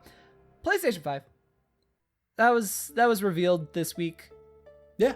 We had seen the controller before. We didn't really talk about it because we don't cover other console stuff on here too much unless we've been playing a game or unless it's something big. So this is obviously something big. Sony did a reveal event thingy, kind of like a direct. I want to break this up in a couple of parts because I don't want to talk about it too long. We've already been talking quite a while. I'm getting hot. It's hot in here. I ran out of water. Galen, first off, before we get into the showcase, the games, and anything like that, let's just talk about the physical look of the PlayStation 5 and the controller. What are your thoughts? I like the controller. I like what they've done with it. I feel like white is a very strange color scheme to kind of go with, considering that literally every other system has been black. So that's weird. But with that being said, I like some of the improvements that they have made onto their classic controller setup. This is very picky, but I like that they're using a USB Type-C connector. So it's not picky. I mean, that's what everybody is moving toward. It's what everybody's moving toward, but this is one of the first times I can think of on a console other than the Switch that I don't need to carry a second adapter around or have it plugged in order to charge on my controller. So I like that they're moving in that direction. How about the physical design, though? Yeah, the physical design looks good. I like that they're still going with the lights or the glow of the controller, yet they're getting rid of that gigantic light bulb at the end of it that nobody ever used for anything. But the lights are inside and like facing toward you now. Yeah, but they're not, draining all of the battery, just a little bit of the battery. See, that's my problem with it, is like, let me turn that shit off on that controller. I feel like my compliments are going to be your critiques, so... Because I think we have very different styles. We definitely do. We're definitely an odd couple on this podcast. Yeah. No, I like the controller. I'm excited to get my hands on it because it looks comfortable. More than anything, it just looks like a comfortable controller. Mm-hmm. It reminds me a bit, like, in terms of the shape for, like, where it will rest in your palms. It reminds me of the Wii U Pro controller. Yep. But we've seen the controller before. What about the console? So, I was anticipating seeing this because this is a piece of hardware. It's going to be in your living room for a long time. Yeah. Then I saw the console. And first off, I was like, oh, how embarrassing. It looks so early 2000s. I wouldn't say early 2000s. Actually, I've seen this style kind of pick itself up a lot more like late 2018, 2019. Bro, this is a very specific flex, but I'm going to say it looks like the Motorola SB4100 modem. I've heard people say that. Honestly, I'm not sure if I see it, but I'm not going to... I'll put it in the thumbnail, man. Yeah, I'm not necessarily going to argue with you on what you're seeing in that. So, on that Rorschach test. So it was that, and it's just so very much like a... Here, kid, this is a cool piece of technology. Mm-hmm. So there's that, plus all of the extra grooves to, like, clean them. Like, that was my first thought on both the controller and the console, is like, I can't imagine how much dust is going to get caked in, like, really weird way. Not caked, like, maybe if it's sitting in a warehouse, but, like, even sitting on my shelf, like, it's, like, dust on it. It's going to get dust in all these really weird grooves, and you have to, put a bunch of canned air in a bunch of different spaces. But it's really going to show all the orange from my Dorito fingers. When I eventually buy one of these things, I need to get like a bunch of like really embarrassing porno mags or something like that to put in front of it so I don't feel embarrassed to have that thing in my house when people come and walk in.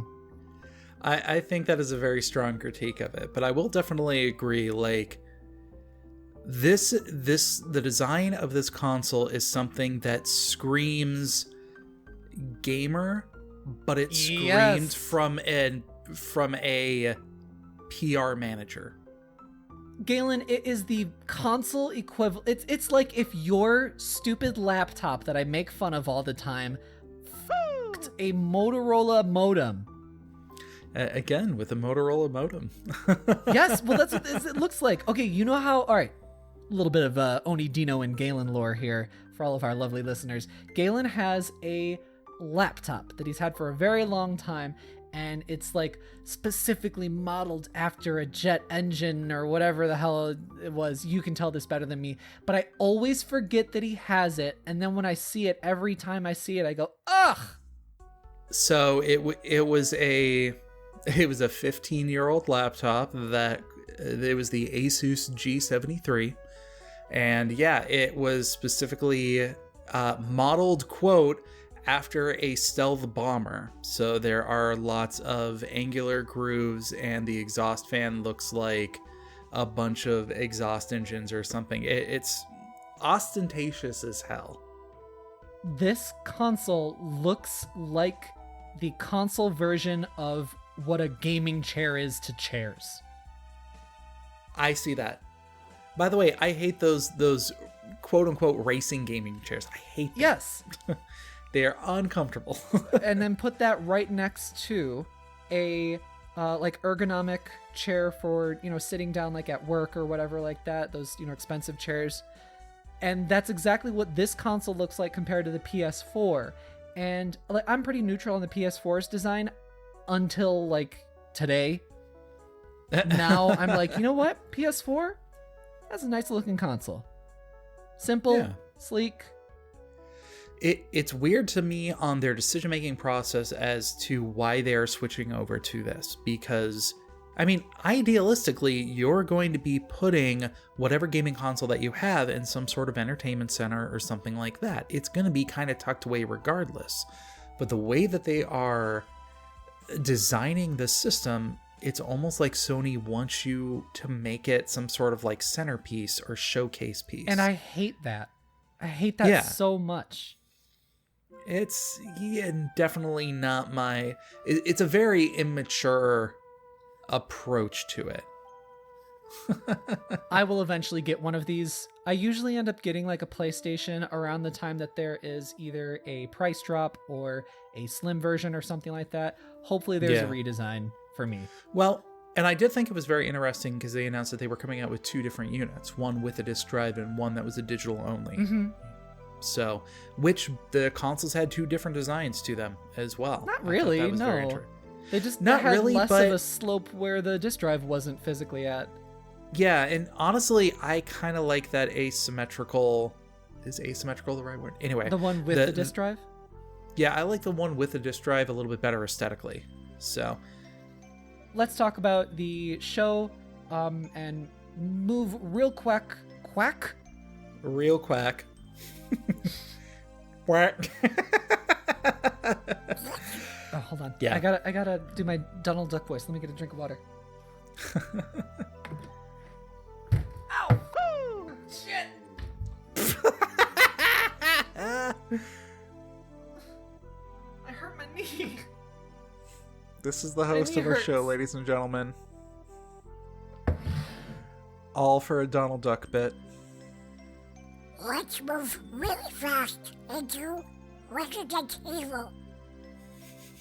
Before we talk about Resident Evil... Okay, I can't keep doing this. This is probably terrible for No, people to you listen to. cannot. I'm getting worse at my Donald Duck voice. One of the games that they talked about... Wait, no, shut up. Me first. I'm translating for you. No. What was I saying here? Oh, okay. So let's talk about like the showcase as a showcase really quickly. I want to say that I thought it was a pretty great, diverse mixture of games. Oh, absolutely. There were lots of games that I wasn't interested in, so I know that, it wasn't particularly a for me kind of showcase. Mm-hmm. I was kind of surprised that there wasn't more of the like wacky tongue-in-cheek character action stuff or like maybe anime stuff, but I guess that stuff is like not looked upon fondly by the mainstream or the casual market, and I think that this was definitely a mainstream casual market kind of broadcast, so they probably kept that embarrassing shit out of there, and they're like, you guys it's coming, don't worry, we're Sony, like that stuff's all over us. Oh, absolutely. But I'm really glad that the showcase focused so much on games, and it did show some developer faces. I think that is all great. Mm-hmm. Quite a few indie-esque games kind of thrown into this mix too, which especially for a new console reveal, I'm surprised that they leaned kind of more on the heavier side on that. Well, especially for Sony. Sony typically isn't great about indies. Yeah, and that might also be part of their new strategy going forward. It should be. Like, business-wise, it'd be stupid if they didn't. I super hated, though, like, the PR nonsense. Like, the biggest leap in technology and that kind of, like... I hate it. It reminded me of Xbox's thing from E3 last year. I started calling them buzz breaks simply because you felt like you would go through maybe 4 or 5 different gameplay trailers, and then you would have a minute and a half of nothing but buzzwords just kind of flying at your face while they get the next set of trailers ready. They actually, I mean, it wasn't a live show though. They didn't need to do any of that. You know what I mean? No. So it's almost like people don't know how to do a digital show. It can just be a bunch of games. It can be a block of games, a quick explanation of like, here's some games that are taking advantage of our ray tracing technology, and then here's what you want to be looking for because this is what is doing it. Like something like that. Because talk to your consumer like they're a consumer, not the self-filleting nonsense. I hate that so much that it turns me off to the brand and the console and everything. Absolutely. No, I feel like the pacing of this entire showcase was definitely done by a PR manager more than someone who understood what it was that we were kind of looking for or waiting for. I just think that we weren't the intended audience. This is like a mainstream audience thing. This is for the people that buy consoles, and they definitely get the Call of Duty, the FIFA. They're going to get the new Spider-Man. You know what I mean? NBA 2K21. Sweat Simulator. I don't know. I had it muted. Yeah, you didn't miss much. Then there was also like way too many. Like do 1 or 2 of these little weird videos, like the tantric. Yeah, they were everywhere. What even was that? Yeah, I seriously was not joking that it would show like 4 or 5 trailers and then play a minute and a half of these guys. Like, and there were like 27, 28 games that they showed. Yeah, they showed a lot, which was great. Okay, I've seen like 3 or 4 different ways that you can make a square, a circle, a triangle, and a cross. Okay, so yeah, and that's the exact attitude that I'm very skeptical with Sony about, especially coming off of the success of the PS4. Like PS2 to PS3 was a rough ass time, and so I'm like, I would not be surprised if PS4 to PS5 is going to be a rough ass time. I honestly wonder if some of those were simply to, like, place fillers in some cases. Like, if they added so many of those in there because some games weren't ready to make a reveal because of COVID-19. No. Then they just cut it. You just edit the video, bro. It's the simplest thing you do in Vega or Adobe. But it was also an hour and a half long showcase. So, and it definitely felt like those scenes were filler. They could have cut all of that out there and made it an easy hour. So that way they could say that it was an hour and a half video block instead of an hour or something? Because they've done it before, and if you're a PR team and you're seeing what everybody else is doing, and that's the expectation that's there. But this is Sony. They have to be extra impressive. I'm glad that they showed a big bunch of variety of games. That all is great. Keep that stuff up. So, on to the topic of games. We're not going to list all of them because screw that noise. But what games did they showcase that did catch your eye? The Kena game? Kena? Mm-hmm. Yeah, that Kena Bridge of Spirits. That one definitely had my attention. It's being developed by Ember Lab, who is a animation studio that I recognize from a couple of shorts that they've done before. Particularly, Nintendo fans will recognize them from the Majora's Mask animation that they did back in 2016. That was super, super cool. So this is going to be a game that focuses really highly on animation, and it's also coming to the PS4 this year, so I don't need to buy a PS5, which is great. Excellent. What about you?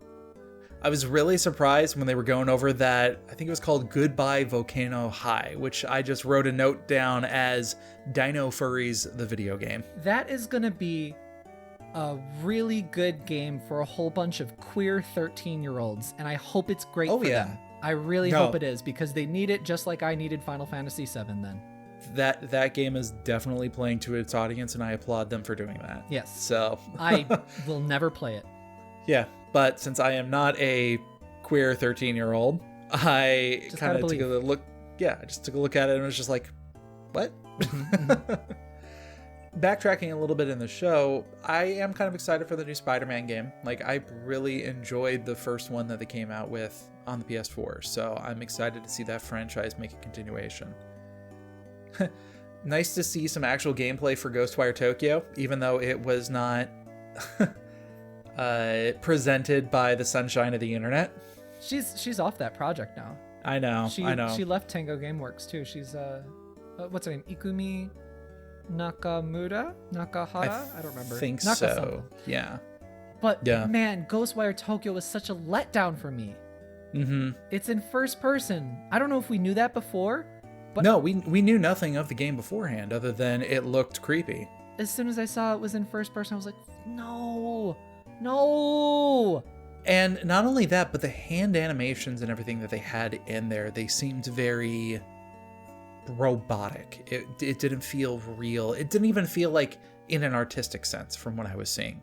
I don't know. I was wallowing in self-pity. Yeah. My interest in the game just shot down, which I was really bummed about.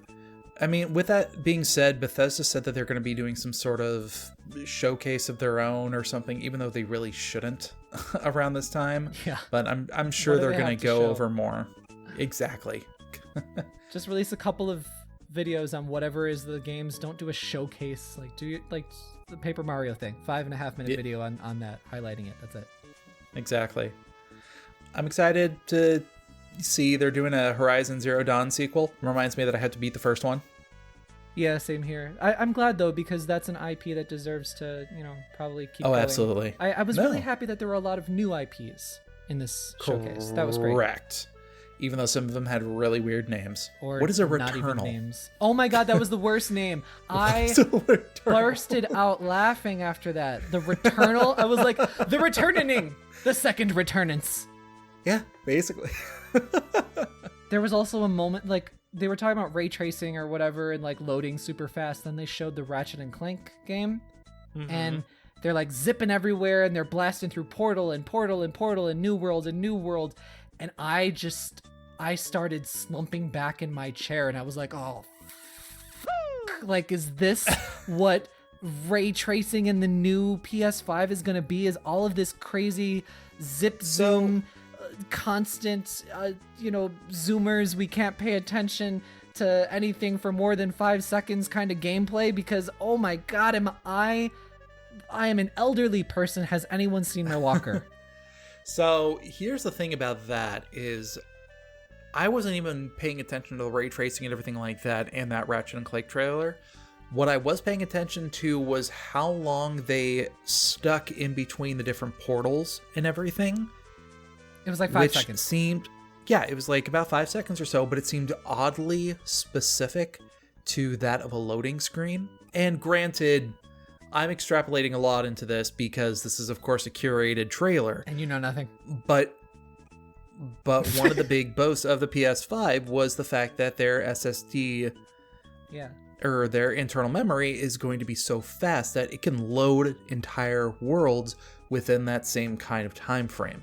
If this is an example of doing a, quick step or some sort of, world traversal in that amount of time, like, I can kind of see why that absence of a loading time is a big deal. Like, technically, from a technical standpoint, that's impressive. Yeah. But wow, does that not make a good, fun game for me? Like, I don't care.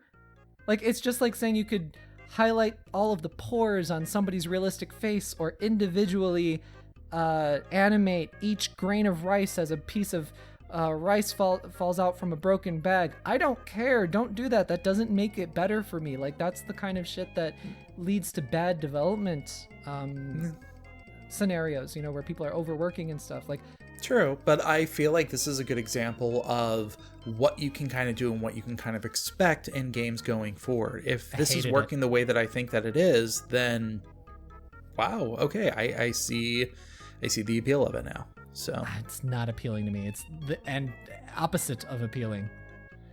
Well, let's talk about the last thing that I think will be the most appealing to you is Resident Evil Werewolves. Yes. So the rumors were true. We didn't talk about this because, whatever.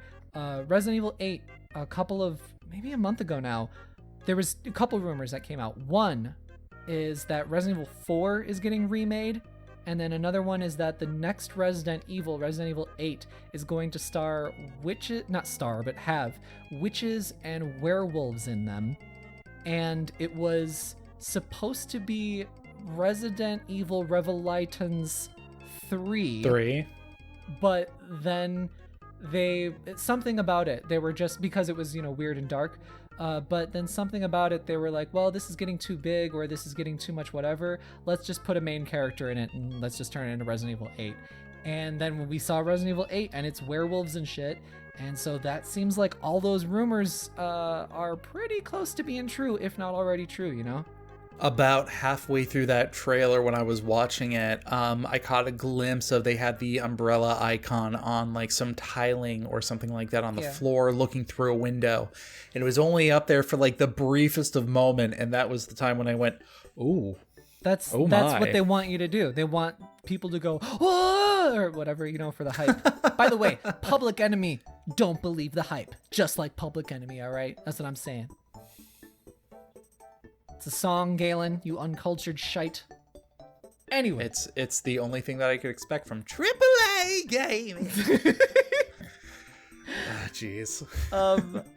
Anyway, Resident Evil 8. So the trailer opened up and it said his story comes to a close. They're either talking about Ethan, whom you apparently play as, or Chris Redfield, who they have to shoehorn into every Resident Evil game apparently. And for me, I hope that both of their stories come to a close. Chris Redfield does have a contract for each of his biceps, each getting their own separate game. So this is just putting that in there. Apparently he should have a contract for his midsection too, because that man is like barrel sized now. He is becoming Chris Redfield, aka Donkey Kong. That's what he looks like. The man's shape is like Barrett. He's basically turning into a big square like Barrett from Final Fantasy VII. Anyway, I like Chris Redfield. I'm sick and tired of seeing him when I want to see so many other interesting characters. I hope that both Ethan, who is not a character, and Chris Redfield, both of their stories come to a close with this. Yeah. No, I mean, I don't know. I've never had that much of a connection to Chris. Like, I know he's one of the longest running characters in the entire series, but I don't know. Like, I'm kind of regretting the fact that they're going back into a first person mode. Yes, that was the other thing that I was like, no, why this again? They're going so wild and crazy with the storylines that, like, it's hard. They've written themselves out of so many corners, but they've been doing that by breaking down a bunch of walls and saying, this was always here. That hole, totally a thing. Yeah. Like, I don't take the stories of Resident Evil serious anymore. I don't even know what I'm specifically... I guess maybe gameplay is what I'm looking for when I play a Resident Evil game. But in terms of... You just touched upon story there. It's going real crazy with witches and werewolves now. Apparently. So... It's not been a virus for a very long time. It is a bio-curse. And this is going way full into bio-curse territory. I was ready to suspend my disbelief on Resident Evil 4 and even Resident Evil 5 when they had the whole parasite monsters and everything like that. When you gave me Dino T-Rexes, or zombie T-Rexes in 6, I was like, yeah, okay. Well, here's the thing, though. With this one, I am all about this, though, because it's going real f***ing goofy. Mm-hmm. If before... It went really goofy with number 7. I was just about to... 7? Or you mean 6? No, 7. Like... Scary girl? Scary spooky girl? There was a bunch of spooks in that game. Like, the monster design was very... bland. But there was a lot of, like, controlling creatures through telekinesis. And look, I just shot my... Yeah. Play Resident Evil 7. Did you? I saw a couple of playthroughs. You haven't played 7. Maybe I will play 7, and then I'll come back and tell you how wrong you are. Okay, do that. Fine. Good. Anyway, I am all about witches and werewolves going full gothic Americana with this story. They showed like a matriarch lady that apparently eats your hand off. There's a guy that looks like he's a Vampire Hunter D cosplayer. Mm-hmm. It feels like an episode of True Blood, honestly. And I am totally fine with that.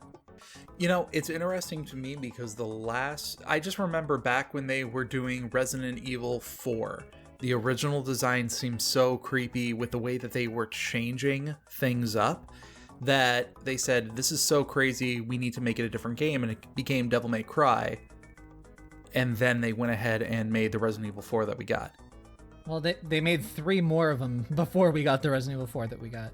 I'm just wondering, like, at what point did they decide to say, you know what, just put it in there? Like, witches, werewolves, don't care. Just go in. Anything goes now. That's probably why it was supposed to be a Revelitons game, which is like sort of spin-off and sort of horror-y. They don't know what to do with Revelitons now, because that was supposed to be the one that was going to be horror-like, while the main series was going to be action. And then they got really screwed up on 6, where they put in way too much money, and not enough people bought it according to them, even though it was a huge seller. And then now main Resident Evil is back to horror, so what is Revelitons anymore? Does it exist anymore? Apparently not. Did you ever play the second one in entirety? Yes, it was great. Yeah, I haven't. I've only played the first one. It was really, really great. It was honestly my favorite Resident Evil game since 4. It was better than 5. That was with Claire and Barry, right? Yeah, Claire, Barry's daughter Moira, and then creepy little girl, forgot her name. Gertrude? Sure. Because remember, Resident Evil story, we keep it in the family. Don't like that. Don't like that one at all. But I like that they showed a big body Chris Redfield, and they're completely ignoring that character model that they put at the very end of Resident Evil 7 that was a stinger that didn't look like Chris Redfield at all. They're like completely like, oh, throw that shit under the table, like ignore it, it didn't happen. That was just a liar. That's what that was. That was just DLC, it doesn't count. It was a liar. So anyway, I'm up for this atmosphere. I hate that it's in first person. I really wish it was third person. Honestly, Capcom is such a mess when it comes to Resident Evil, because they don't know what to do, that they try and do everything, and then it's just such a screwed up mess. It's like a buffet, or no, it's like a dinner table, and they got, a roast chicken on there. They've also got some Chinese noodles, some mozzarella sticks, some tom yum. They've also got a boerewurst. Probably saying that wrong, which is I think you're just saying words at this point. That's a South African breakfast sausage. I tuned out about like 3 items ago, so it's just, it doesn't make sense, but they're all good pieces. Well, not all good pieces of food. Let me tell you about Resident Evil 7 or 6, whatever.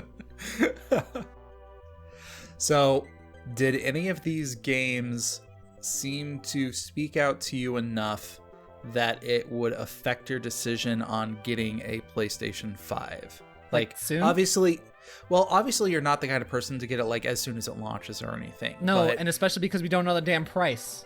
Exactly. That is another weird thing that we haven't touched on. And neither has Sony. It's gonna be expensive for sure. At first I was thinking it was gonna be, higher price, but something we've maybe seen before, like maybe 500, which is really pushing it in terms of historical sales. But because they didn't announce the price at this reveal event, I was like, okay, they don't want to end the show on a bad note, and they know that this price is going to be a bad note for people. That's why I'm thinking it's definitely going to be very high. There's 2 different... I don't doubt that it's probably going to be on the higher end, because just the way that they are designing the console to make it look like a showcase piece, I think they are considering this as more of a luxury item than your standard, go all unit. If they're considering it a luxury item, then they're asking for a smaller install base. That wouldn't make any sense, man. No, it's...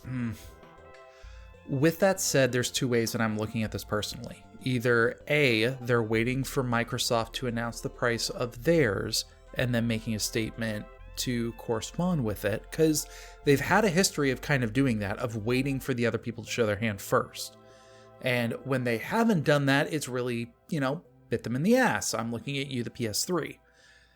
Or the other option is, just like you said, they really are not too keen on having the price point be wrapped up with the hype of their actual console sale, and they're letting the hype that garners in this time kind of soften the blow for when the price comes out later.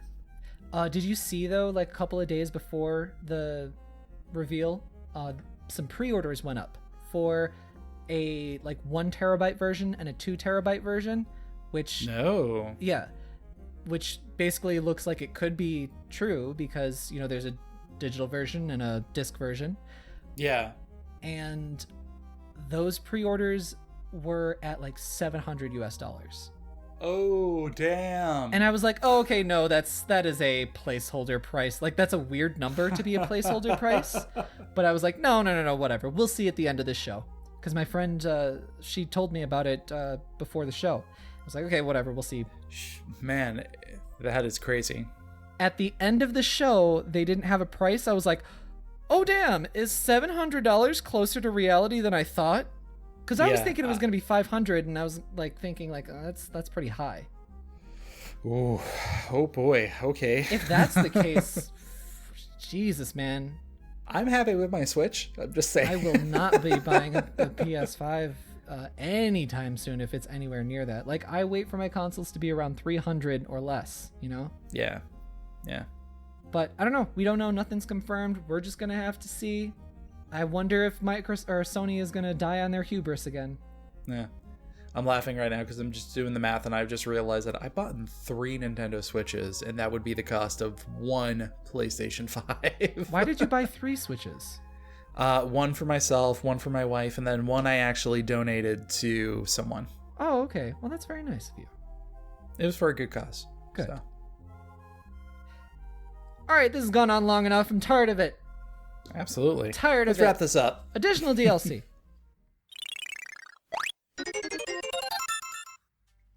Galen, what are you recommending? So, I have always felt a strong connection to Celtic folklore and history. When my wife and I got married, I eloped all the way to Western Ireland. So, for my additional DLC this week, I want to recommend a special animated movie called Song of the Sea. Song of the Sea follows the story of a 10-year-old Irish boy named Ben, who discovers that his sister Saoirse is a Selkie, or a seal folk, who has to free the fairy creatures from the Celtic goddess Macha. The Irish animated film was released in 2014 and was nominated the following year for an Academy Award for Best Animated Feature. The movie is whimsical and endearing in the best possible way. It goes out of its way to include several Celtic legends and myths into the story, but doesn't go as far as to outright explain them or their origins. And for an animated film, I feel like this leaves a sense of wonderment that encourages the people watching, especially little kids, to reach out and learn more about the mysteries and magical nature of these things. It's a wonderful film that, to me, is placed among some of the great animated works like those from Miyazaki and Studio Ghibli. I know for a fact it is currently on Netflix, so if you have a subscription, go for it. I highly recommend seeking this one out and giving it a watch. Great. And for me, I am recommending a, I believe, recent video by In Praise of Shadows on YouTube. I've recommended his content before, and this is a video called The Evil Within 2 is an Underrated Horror Game. Earlier this year, I played The Evil Within 2 for the first time, and I super loved it. And I totally agree with this dude. It's a long video, it's like an hour-long video. He talks about why Resident Evil 4, which was the clear inspiration for the first Evil Within game, why that is an important game, why that also has flaws, why the first Evil Within game was a disappointment and where it failed, and then where the Evil Within 2 fixed so many things, where it failed also, and the chances it should have had or the chances it could have had. Is just a great analysis piece on this game. Please do check out his new video and also check out this game, The Evil Within 2. Fantastic. You've talked about it and enjoyed it quite a bit before in the past. I love Resident Evil, and this is honestly the best Resident Evil 4 since Resident Evil 4. It's really good. It's really good. Nice.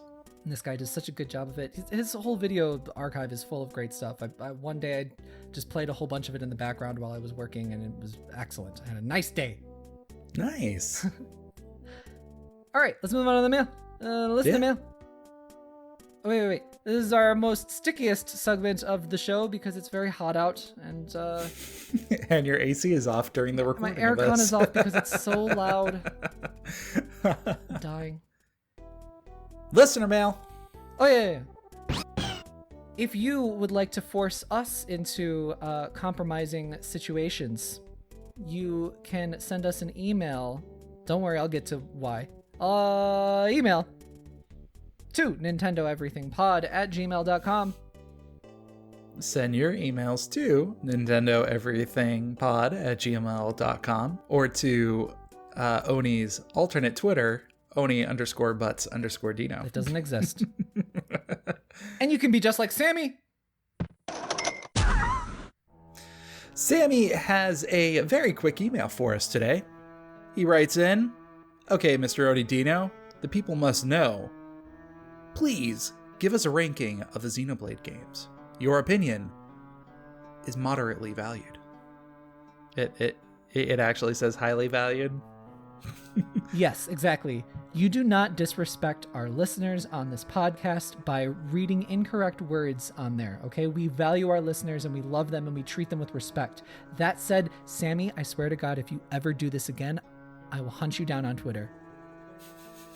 Do not force me to answer questions that I can't answer. I'm pretty sure that the listeners know exactly what they're getting into when they send emails to us at nintendoeverythingpod@gmail.com. So Sammy recently harassed me on Twitter and forced me to rank Xenoblade games. And I was like, impossible. Impossible. Sore wa dekinai. I cannot do that. And then he's like, well, fine, I'll just write into the email. And I was like, then I'll be forced. So you see the power play that he's... I don't appreciate it. It's basically an intervention. Yeah, basically. We called it out at the beginning of the episode. We knew what was coming. What makes this so difficult, my lovely listeners, and if you are not into the Xenoblade series, or if you're like kind of got an inkling about it, please do check it out. I am a big champion of that series. What makes this so difficult with Xenoblade is there are 4 games. There's Xenoblade 1, for simple sake, we're calling it that. Xenoblade 1, Xenoblade Cross on the Wii U, Xenoblade 2, and then Xenoblade 2 Torna, the Golden Country, which is a prequel to Xenoblade 2. I've yet to play Torna. Okay, Galen made a weird face. No, I'm following. No. But I mean, if you made a weird face, then maybe other people listening are kind of like, what? So you have 1, you have 1 Cross, you have 2, and you have 2 the pre-sequel. Yes. I follow.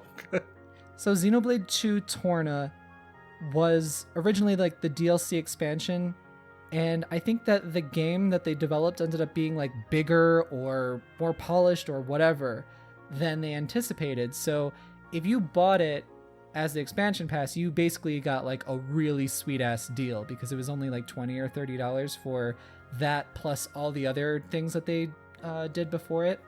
Nice. They released Xenoblade 2 Torna as a standalone release for like $40 because it was just so expansive and so big. And that's actually what I said to you before many years ago. You don't listen to what I say, okay? And I don't appreciate it.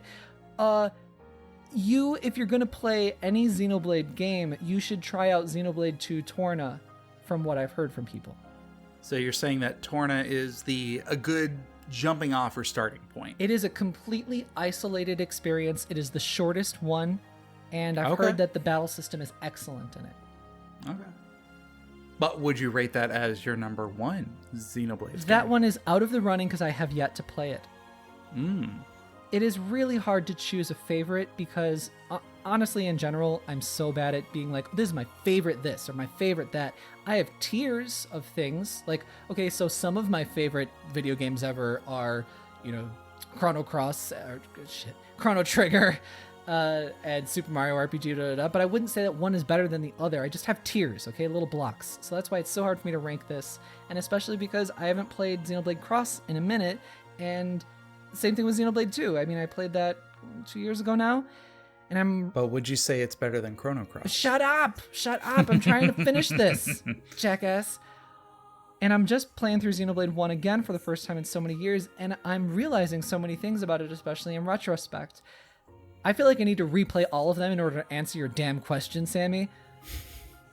But the thing is, they all have such great things about them. The world building is so good in all of them. I love the music in all of them. Even Cross, which, some people were kind of so-so on, but I think in retrospect, they're, really positive about it. The stories are exciting and intriguing. They're not just, a coming-of-age story or whatever. There's so many different themes in each one that they stick to. Like Xenoblade Cross especially is like such a story of despair. And then Xenoblade 1, some of its strengths are definitely its cohesive and very, I should say fairly simple narrative. It's a very simple story. They just have so many different little things on it that make it unique or intriguing, or like, oh, I haven't really seen something like this before, or, oh yeah, this is asking a good question, like a good sci-fi. But I do think that even though I like this battle system a lot, I do think it is the weakest battle system compared to the others. And then Xenoblade Cross, amazing world building and world design as well. Like, you can explore that world so much, and it's all connected too. I loved going around those worlds and seeing all those enemies just interacting with their environment. It felt like a real world. It felt like I was really just exploring this planet. I had such a great time with that, and so many ideas there that I can't wait to see expanded upon in a new game. I desperately want a sequel to Xenoblade Cross because they set up so many different races. I love that it's actually set in like real worlds. Like Earth is destroyed. That's how the story begins, is that you fled Earth. And like there was a big alien battle happening there. What the hell was that? Like, what was going on? You are such a fragment of an unimportant species that just lost their home planet in this grand sci-fi story. And I want to hear more about that. But it's also got lifeless character models for like 3/4 of the game and too many open ends. Just too many of them. It's in a dissatisfying way. Mm-hmm. The character models ruined so many scenes where they just had like such a neutral face on them, and it wasn't animating. They weren't just like surprised or whatever, which was not the case in Xenoblade 1 or 2. I'm sorry, this is really long. I feel passionate, okay? No, it's good. You're doing a fantastic job summarizing your likes and your dislikes of basically all the games in the series, but honestly, I think you're doing a terrible job of answering the question itself, because the spirit, the true essence, the reading between the lines of this question, you are completely missing. Listen. Mr. Oni Dino, how would you rank all the Xenoblade games' main characters' butts? That's what the people really want to know. That is what your high-valued opinion is. Probably Cross 2-1 in terms of butts. There you go. See, that was an easy answer to the question. That's true. That's actually really true. Getting back to it though, Xenoblade 2, fantastic battle system. Probably my favorite one. It is also the best looking game.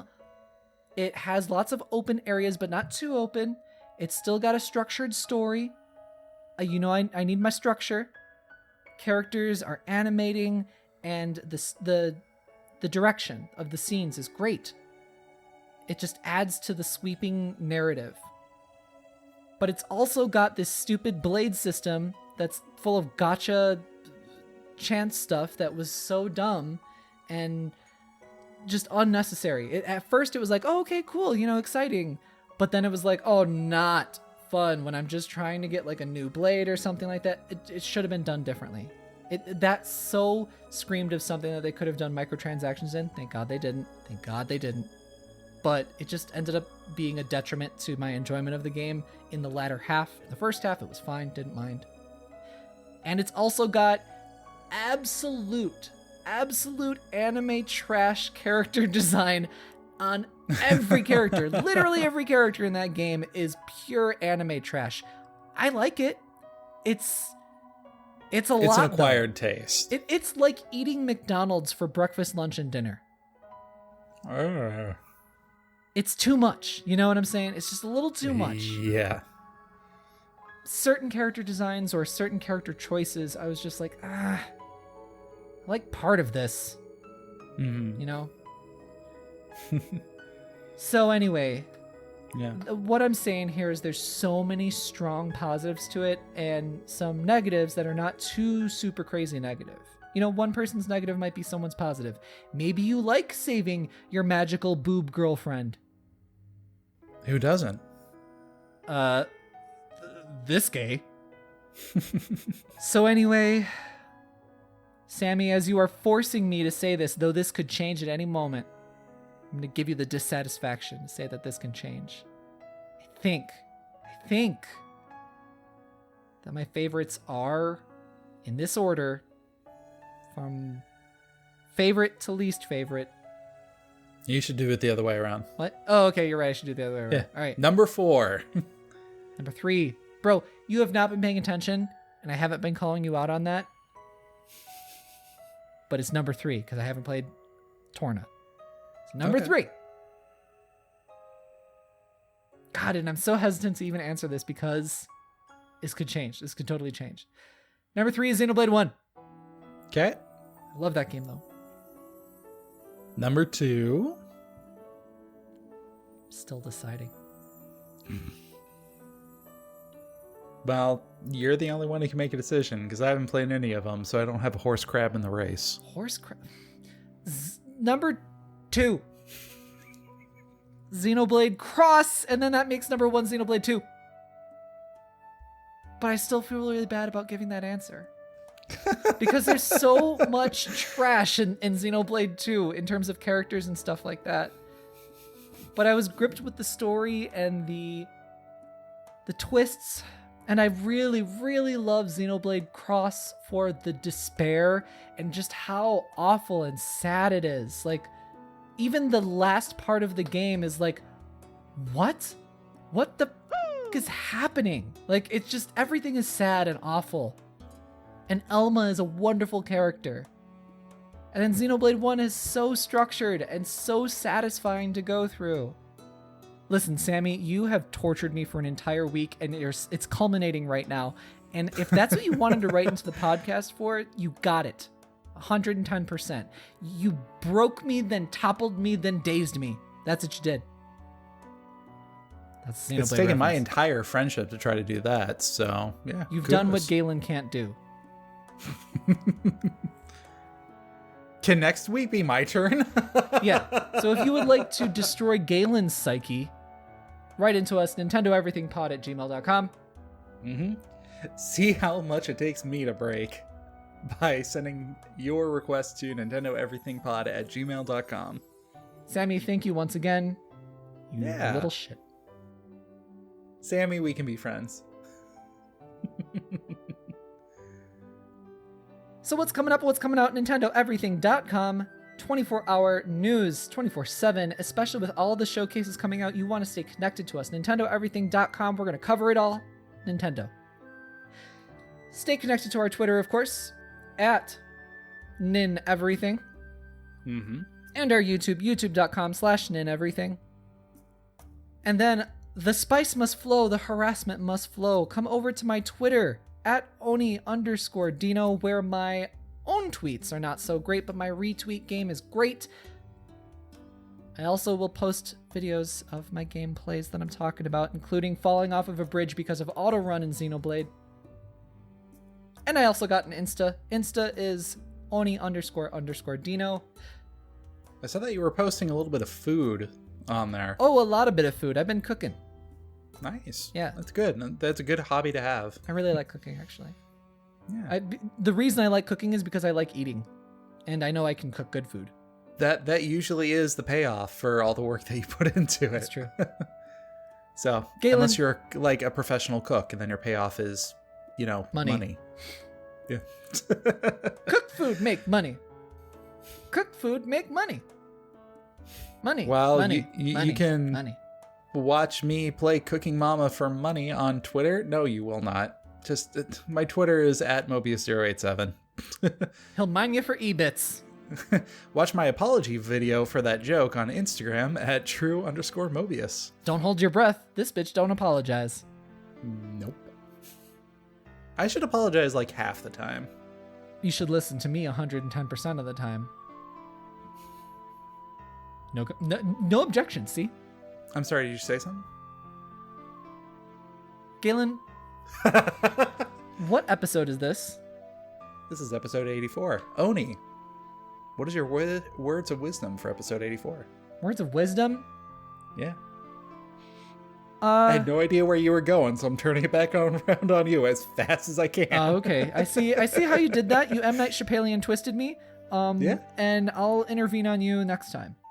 Okay. My words of wisdom are, if you, dear listener, want to be happy for the rest of your life, never, ever make a pretty woman your wife. So, from my personal point of view, get an ugly girl to marry you. Mm-hmm. If you want to be happy for the rest of your life, never na na na na na na na na. That's a really misogynist song. I just realized, holy shit, I shouldn't put this in the podcast. It's okay. With your singing and me snapping around in the delay, that's going to be just torture to the ears. We will see you next week. Until then, for everything Nintendo. Stay tuned to Nintendo Everything. Mata ne. Good night, so long, and have a good day.